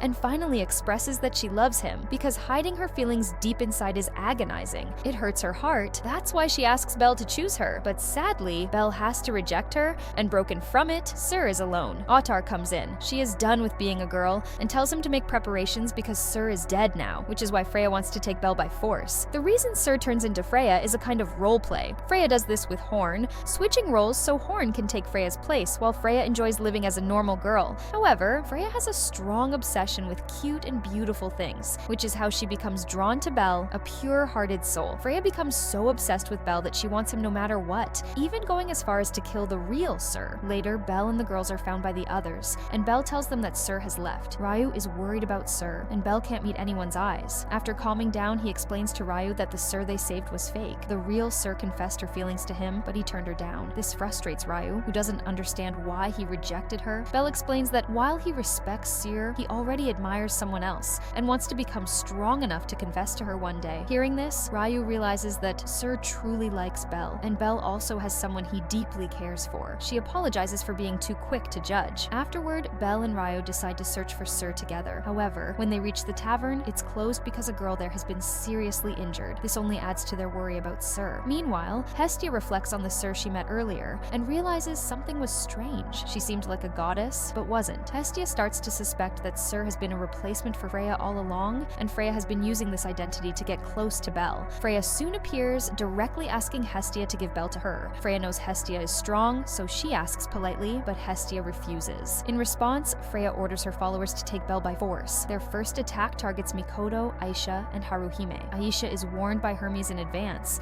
but Freya Familia is just way ahead of them in every aspect and gets both of them in the end. The second attack is on Welf, and he doesn't even know when Vana Freya attacks him. Then next is Lilaruka, and her hand is snapped, and then comes Belle and Ryu, and the one who attacks them is Autar. Ryu is thrown like a pebble, and Belle falls unconscious from a single attack. So the Freya Familia pretty much owned the Hestians. Not gonna lie, the way Freya Familia went about this was so cool. Asfi sees this whole show. Other members of Hermes' Familia taste the same wrath from the Freya Familia. At that time, Freya tells Hestia what her children did to her, and that they are done with it already, and brought Belle along with them. But Hestia can't touch him because Freya calls dibs on him. Hestia knows Freya is Sir, so Freya gets a bit hard on her and tells Hestia to break her contract with Belle so that she can take Belle as her own. Then Freya promises to send her to heaven, so the choice is up to Hestia whether she wants Belle or Familia. But here, Hermes steps in to take on the game, and Freya tells him to get lost, or he'll be the first to be sent to heaven. So Hermes reminds Freya about the law of converting Belle. Belle joins Hestia only 6 months ago, and conversion can only be done after a year. So Hermes tells Freya she can take away Belle and ask Hestia to give up. Freya is fine with it and accepts his offer, then goes off to make her own move first. Hermes tells Hestia to be patient as they still have 6 months to make a move. Then Hermes remembers something, but ASFI comes in and reports about the announcement of Mikoto being taken away, and the guild members acting weird and gathering people around. So Hermes tells Hestia to increase her divinity to the max right now, or else her authority will be pierced. Hermes forgets how tenacious Freya is, and her obsession over Belle is beyond that, so he tells ASFI to get Ryu away from the city as they have no time, and gives out a paper to Hestia and asks her to give this to him when the time is right, because only Hestia is powerful enough to stand against Freya. Hestia gets the idea of what Freya is about to do, and Freya transforms into Sir and declares that she will do anything for one man to get him for herself. She uses her powers throughout Orario City, and the scale is massive. After that, Belle wakes up in a lavish room, but he does not have the Hestian knife on him, so he goes out from the room in a daze, and there he meets Haydn. He is as rough as usual, and tells Belle to meet him downstairs where everyone is dining. The high-ranking members all ask Belle to just sit and have breakfast already. Belle is confused as to what is going on, so they tell him they are in Freya Familia's home. So Belle asks them why they brought him here after attacking him and Ryu. Others tell him they never did such a thing, and attacking him is out of the question because he's a member of Freya Familia and Freya's favorite. Belle doesn't understand because he belongs to Hestia Familia. He has nothing to do with Freya, but everyone is acting chilled, like something is wrong with Belle instead. So Belle runs out to find others, but stumbles into Mord. But Mord gets scared just looking at Belle because he belongs to Freya Familia. All of this is happening because Freya has charmed the whole Orario City and reforged their memories and taken control of their souls, except for high-ranking Freya Familia members. Belle even meets Aina, but she also knows Belle is a Freya Familia member. Nothing is adding up for Belle, so he again runs out and sees Hestia and others. So he tries to talk to them, but no one recognizes him and avoids talking because Belle is in Freya Familia. Hestia notices the watchful eyes on her, which is why she pretends to be charmed by Freya and forgets Belle. Freya Familia's doctor examines Belle and says he's been cursed badly. The curse has made him lose his real memories and replaced them with false ones. Velvet, the doctor, admits she can't lift the curse because it's abnormal. She explains that removing curses is a job for a saint, not a doctor. However, since Freya Familia doesn't get along with saints, that isn't an option. Velvet suggests Belle forget the false memories and let her help him, but Belle desperately refuses her offer. Left with no choice, the others lock him in a room until Freya returns. Meanwhile, Freya reminds Horn about their deal. Since Horn has failed, Freya orders her to stay away from Belle. Freya then casts her charm spell across the entire town. Though some places remain unaffected, such as inside the dungeon, she instructs Horn to search for anyone inside and outside of town who hasn't fallen under her spell. Belle. Horn is confused about why Freya doesn't punish her for trying to kill Belle, but Freya simply says she won't, as long as Horn remains devoted to her. Elsewhere, Hestia reflects on everything that's happened. Hermes arrives, but Hestia quickly notices he's under Freya's charm too. She decides not to confront him directly, and instead remembers the letter she has. Hestia knows she must wait for the right moment to give it to him, or Hermes could become their enemy. She pulls back and later meets Ice on the wall. Ice seems to be waiting for someone but can't recall who it is. Hestia warns Ice to stay away from Belle, explaining that if Ice rejects him, it will break his spirit and make him even more vulnerable to Freya's influence. Meanwhile, Freya visits Oranos, knowing her charm spell won't work on him. He's protected by the altar and plays a key role in keeping the town stable. She offers him her children's will to explore even the unknown territory of the dungeon, to conquer it in exchange for keeping Oranos out of her way. Oranos doesn't like her actions at all, but he's powerless to do anything, so he decides not to interfere. Let me translate it for all the Gen Z out there. Oranos realizes that Freya's aura is way more than his. Not sure if we needed that translation, but thanks and never do it again, please. Fels can't believe it. He's charmed by Freya as well. Oranos tells him that if he makes any move, even Fels would become his enemy, which is why they can only watch. As for Belle, Hedin is taking him to Freya's room as she has returned, and upon arrival, Freya lets Belle in and welcomes him. She pretends that Belle has lost his memories, so she tells him he's been in Freya Familia all this time. Belle needs proof for that and asks for a status update because it can only be updated by the Familia god to whom he belongs. Freya seriously updates Belle's status. It's just impossible, but his mark is a Freya Familia mark, not a Familia mark. Freya uses a potion that allows any god to update a status even if they are not in their Familia. That's why she takes the chance to comfort Belle, to make him closer to her so that he can only think of her and depend on her slowly. That's why she wants to know about his memories, where he's part of another Familia. She wants Belle to train in the morning and talk to her afterward, and if he wants, they could even sleep together tonight. Belle is always shy about this, so Freya doesn't push him further and orders Velvet to assign extra guards to keep an eye on Belle. Freya is ready to even hurt Belle to comfort him at that time so that he can embrace her. The next day, Van brings Belle to the training grounds where they fight to the death every day, and the fight starts instantly when all the members arrive. Van attacks Belle without a word, and Belle sees it really is a fight to the death. This fight goes on till sunset, and everyone just targets whoever is in sight. Belle is persistent and defeats all the small fries, so after that, the big fish come to the ground to join in. They are impressed Belle can pull his weight and decide to train him themselves. On the other side, Ina wants to see Belle's registration papers, but the book is missing because the way he's acting is odd, and there she messes up her paper stacks. Among them, she finds Belle's logbook. Apparently, she used to record his progress in this book. It's written that Ina was forced to become his advisor, yet she refused to let him die. Belle's activities are recorded in detail, and she wrote them herself, and in the process, she began to develop feelings for him too. But sadly, Freya comes in. She is impressed that Ina is resisting her charm spell, so she takes the book from her and tells her to forget about everything, and that's what happens. Ina forgets, and Belle literally dies over and over till sunset, and Velvet brings him back again and again. Since it's time for dinner, everyone calls it a day, and Velvet prepares food for all the hungry, exhausted gluttons. But Van is pissed that Freya only gives her attention to Belle. Velvet tells him that Belle is special, which is why Freya is drawn to him. Then Belle goes to meet Freya, and she hides the book. When Belle arrives, he tells her about his memories of how he met Hestia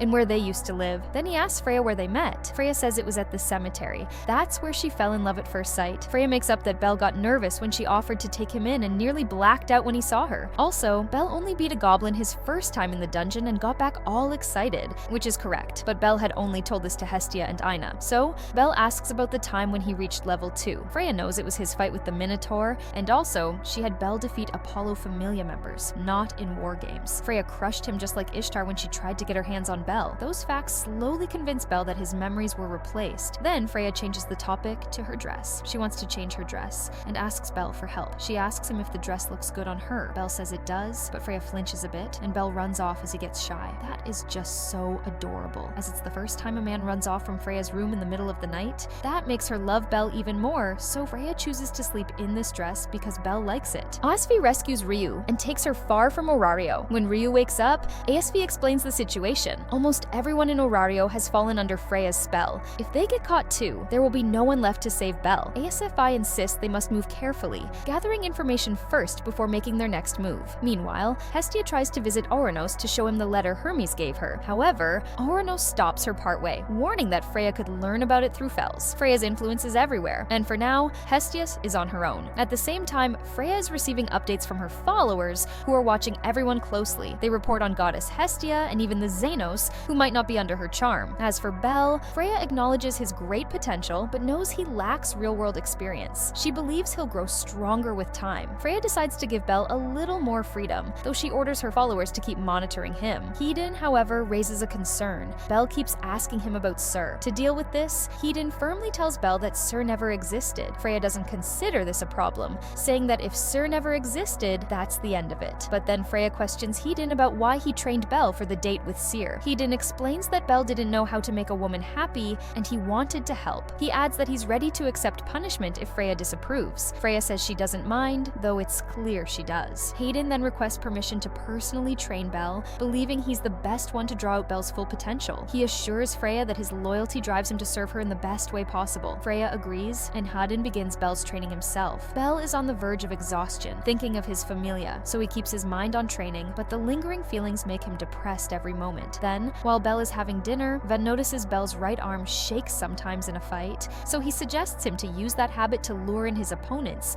because it's easier to read his right arm's movements when it shakes. Vaughn starts to respect Bel since he can hold his own against Hedon. That's why he helps out, but he still hates Bel as a person. But that's just how Van is, always showing concern in a rough way. Then, at night, Bel goes to Freya to talk, and she offers to lift the curse if Bel wants to. She sees it is eating him up, making him suffer that way. If a shred of doubt makes Bel undergo this treatment, Bel will become hers fully, but Bel refuses her offer. It is disappointing, but Freya is patient enough. She gets a report from Autar that Mia isn't making any move, but Ryu is missing, so Autar apologizes that he didn't catch S5 at that time. Freya lets it go because she knows they will return in time and lays a trap to catch them when they do. Chat, I think Freya has that Sigma male aura. Oh boy, you and your TikTok comments never go away, do they? Just as she predicts, S5 and Ryu enter the town in hoodies, and Freya decides to go with Anna first. Anna is in the tavern, unaffected by Freya's charm, and from the things that happen, she has lost her spirit. Yet, she asks them about Sir, but the girls have no memories of her. Anna panics from what they say, so Hestia stops her rampage because she knows Sir, but no one else does, as Freya makes everyone else forget about her. So Anna can't take it in and runs out, but Van, her older brother, finds her. He tells her to follow him and he'll explain everything. So, to find the answer, Anna goes with him, and Ryu is in the alley when she sees Anna leaving with Van. Freya then takes Anna to meet Freya. Anna thinks Freya did something to Seer, so Freya shows her she has been Sir all this time. She reminds Anna by doing and saying the same thing when they first met, and Freya invites Anna to her place. It makes her pissed, so Van beats Anna up, and seeing this, Ryu comes out. Freya tells Van to back off as she knows Ryu would come out seeing Anna. It is a trap,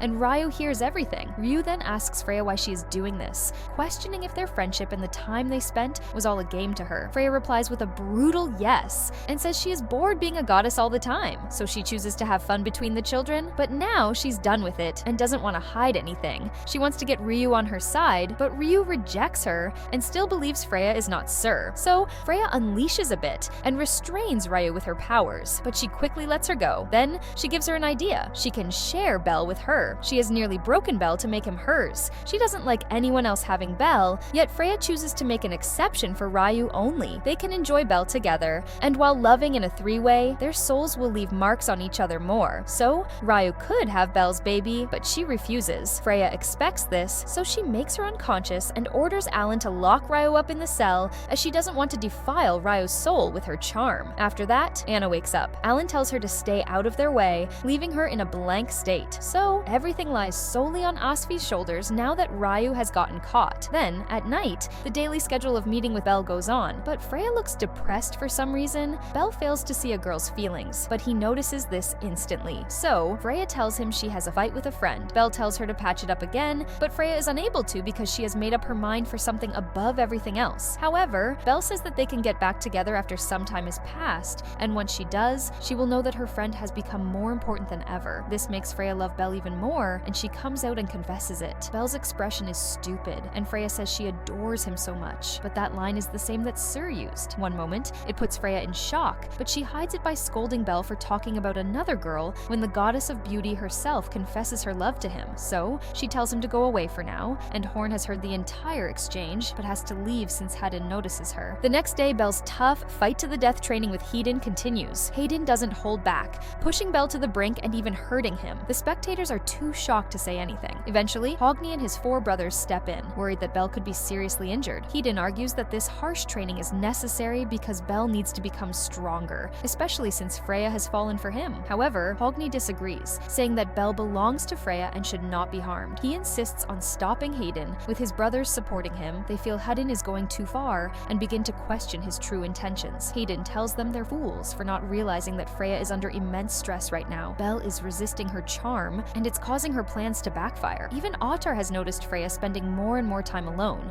as if she's doubting whether her actions were the right choice. Hayden says this is why he's rushing to break Bel down, to end Freya's distress. He tries to recruit Alan to help with the training, but Alan refuses, saying he's busy keeping an eye on Mia. Hayden accuses Alan of just wanting to protect his sister. He then asks Ottar to join, but Ottar declines, saying it would be too much for Bel to handle. On another day, Hestia borrows keys to the workshop from Wealth, claiming she needs to find an old bill for a 200 million debt. In reality, this is just an excuse to meet AS5, who has come to visit her. Hestia grows emotional, but AS5 warns her to stay quiet, as someone might overhear. AS5 explains that Freya Familia's harsh training is pushing Bel to his limit, and she believes this shows that Freya is growing desperate. Hestia doesn't understand why Freya would feel this way when she already controls everything. So Hestia wonders what's causing Freya desperation. AS5 guesses that Freya is losing patience because Bel isn't falling for her. Meanwhile, Bel is again questioning himself about his situation. Repeating this vicious cycle day by day is wearing him out, and it starts to make him forget why he's fighting and why he's desperate to become strong. That night, Freya asks Bel to sleep beside her. No funny business, just them sleeping together. Freya offers everything to Bel, whatever he desires, but Bel has nothing he wants, so she holds him closer in her arms, and Bel starts to feel like giving up. Can't blame my guy. I would be feeling cozy in his position as well. This might be the first time I will have to agree with you. He's had enough and wants peace just like this. But again, he reminds himself of Sir, as he can't forget what he did to her that day. Thinking that, Bel falls asleep and Freya gets up in agony, seeing that she has Bel, yet he's not hers. The next day, Bel goes out to look for Sir, and Hayden again tries to convince him that Sir doesn't exist. That's why he wants Bel to move forward and not dwell in the fake past. Hayden orders to pull back all guards following Bel because the Loki Familia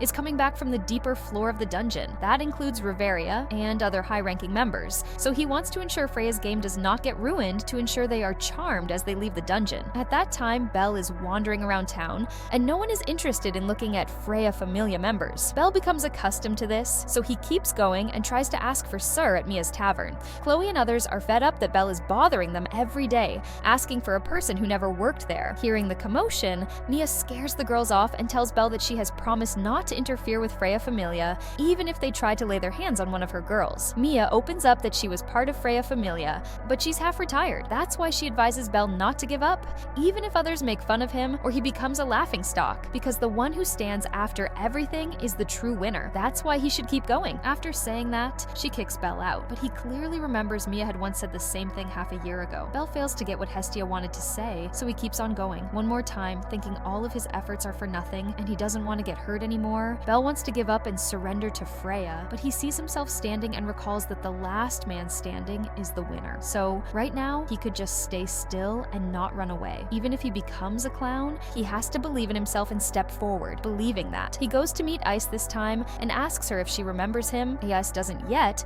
but asks if he wants to train. She feels like she's done it many times and lets him rest on her lap so she can beat him up again at the top of that wall where she teaches him how to fight. That's the feeling she still remembers, which assures Bel to stand his ground and saves him from breaking apart. Then, one more time, he fights Hedon, but this time it's different because he knows he's not from Freya Familia.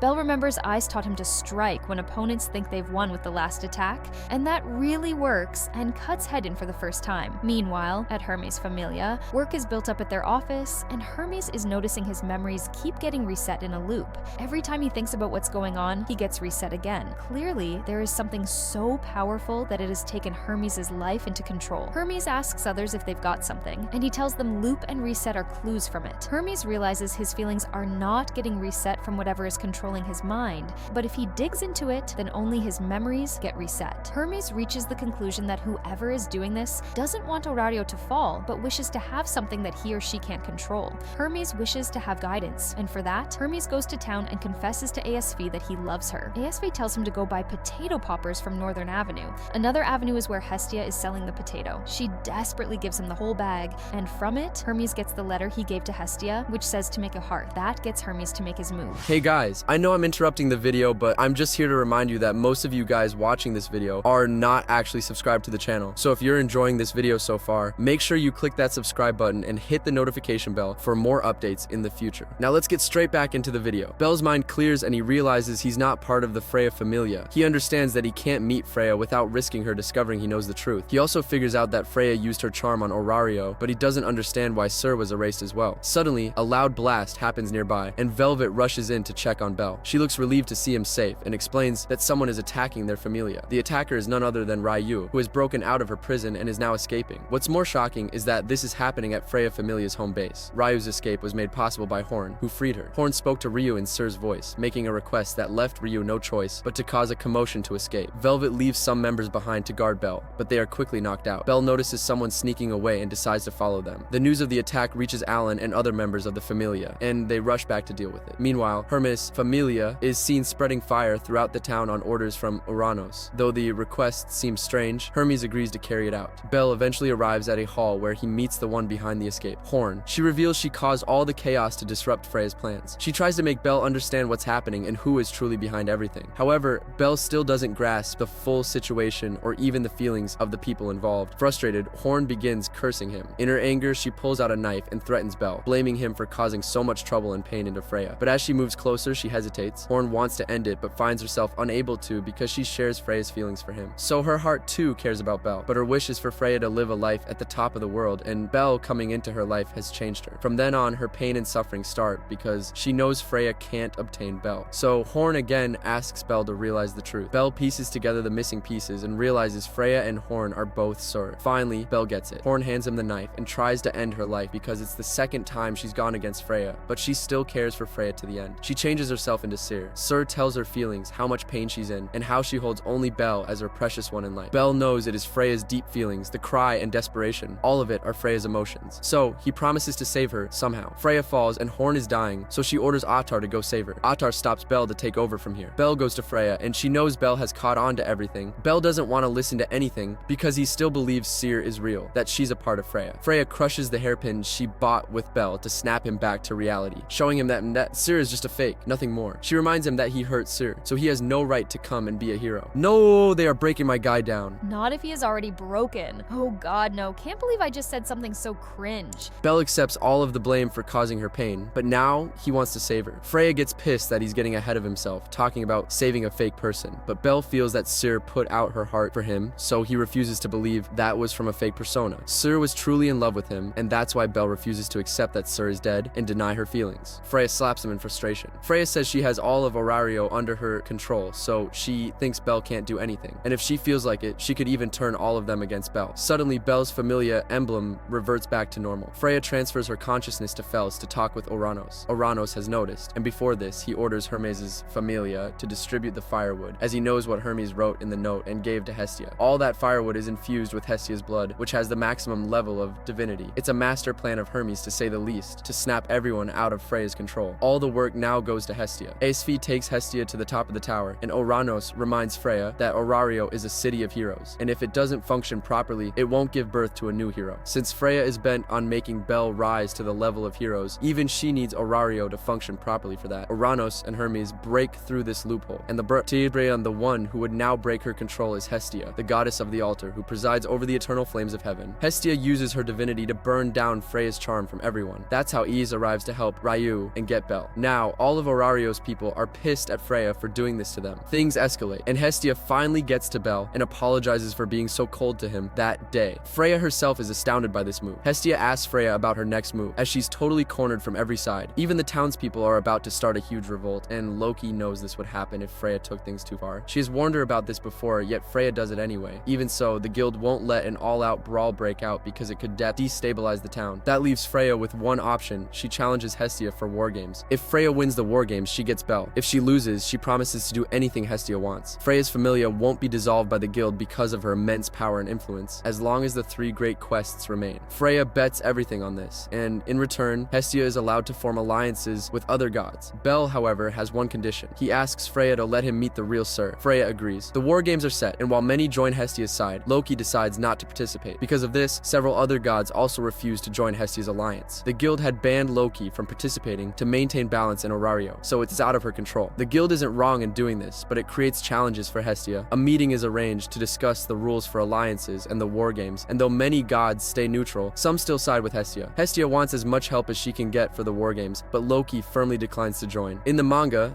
though not shown in the anime, it's revealed that Loki once trained with Ottar. As a favor, Ottar asked Loki to stay out of the war games. The Guildmaster also offers Loki Familia information about the dungeon's 60th floor in exchange for staying out of the games. Finn suspects this is Freya's scheme, but Hedin denies it. Freya plans to crush everyone herself, even Loki Familia. However, there's no rule preventing Loki Familia from helping indirectly, so Finn decides to teach Lily Ruka something to aid in the fight. Back at Hestia Familia's home, the girls apologize to Belle for being too harsh on him earlier. Belle forgives them and asks everyone to fight alongside him in the upcoming war games. Everyone is on board, and right then, Hestia comes with the information about their war game. The gods have decided on hide and seek for the war, where gods will hide and the children must find them. In the process, children can obstruct each other. Everyone gets ready to play their part, but Lilaruka is troubled about coming up with a strategy. Then, Finn comes in to teach her the ropes to be a strategist. Plus, he promises to provide info on Freya Familia, as he has fought them before. So, Lilaruka accepts his assistance. Later, Hephaestus fully throws in her support for Hestia. Many more adventurers side with Hestia Familia, but Ganesha Familia decides to stay neutral and oversee that participants play by the rules. So it's safe to say that Ganesha Familia is like that friend who always has a problem with the plan. Or it might be that you're way over your head. Many gods don't want to participate, but their children won't listen to them and choose to join the war. Hermes is smart. He knows that even with this much help, Hestia Familia doesn't stand a chance, but he knows a way for Hestia to win. Meanwhile, Belle levels up to level 5, so he asks Hestia if they have a shot at winning. In all honesty, even Hestia thinks Belle can't win against Freya's children. Away from here, Alan fills Freya in that the war will be in 6 days, but then he asks why Freya has Belle training with Eyes before the war. Freya thinks Belle would progress significantly if he trains with Ace, so she wants to make sure she gets Belle anyhow. At the same time, Velvet ensures Horn is healed, but she's yet to wake up. It's like she's in a near-death state, so Ottar asks her if she knows the reason. So far, Velvet guesses that Horn is keeping the Sur persona alive while Freya tries to kill it. So, in a way, Horn is using her magic to prevent that persona from being lost. At Mia's tavern, Anya is still sulking, and Lunoir and Chloe are trying to pull her back because everyone is taking part in the war games. Chloe leaves, saying she'll wait for her. After Alan arrives, Belle makes significant progress in his fighting skills, and with that completion, the day for the war game comes. Ganesha is set to be the commentator with Ibli, and Ibli explains the rules of the hide and seek, where gods have to hide and children must seek them out. There's a handicap for Hestia Familia. Due to the alliance, all the gods siding with her will hide as well, while Freya will be alone. So, Hestia Familia has to seek out only one goddess, while Freya Familia has to seek out a number of gods, yet Ganesha thinks it's too light of a handicap. Before the game, every god receives a flower that they must wear. If it's stolen, they are out, along with their Familia members. Lilaruka takes the stage as a strategist and orders the gods to hide on their own accord, as it will make things harder for the other side to find the pattern. Finn teaches her a few things about being a strategist, which is why Lilaruka gives an amazing speech to boost everyone's courage. It works out, and after that, Belle wants to talk with Lilaruka, but the scene then moves to some sidelines, where everyone is taking their place. The huge army is ready, and the thing Belle says to Lilaruka makes her think if it's a good idea. Then, Cassandra comes in as she has another precognition dream. She sees things being hard, but in the end, the tide will bend on their side. On the other hand, Freya gets her own flower and prepares for the war games. Soon after, a bell is rung, marking the commencement of the eagerly awaited war games. Everyone's attention is on the screen as the great battle begins. Lilaruka, watching from a distance, is in charge of positioning and directing everyone. She feels a lot of pressure, but thanks to Finn's training,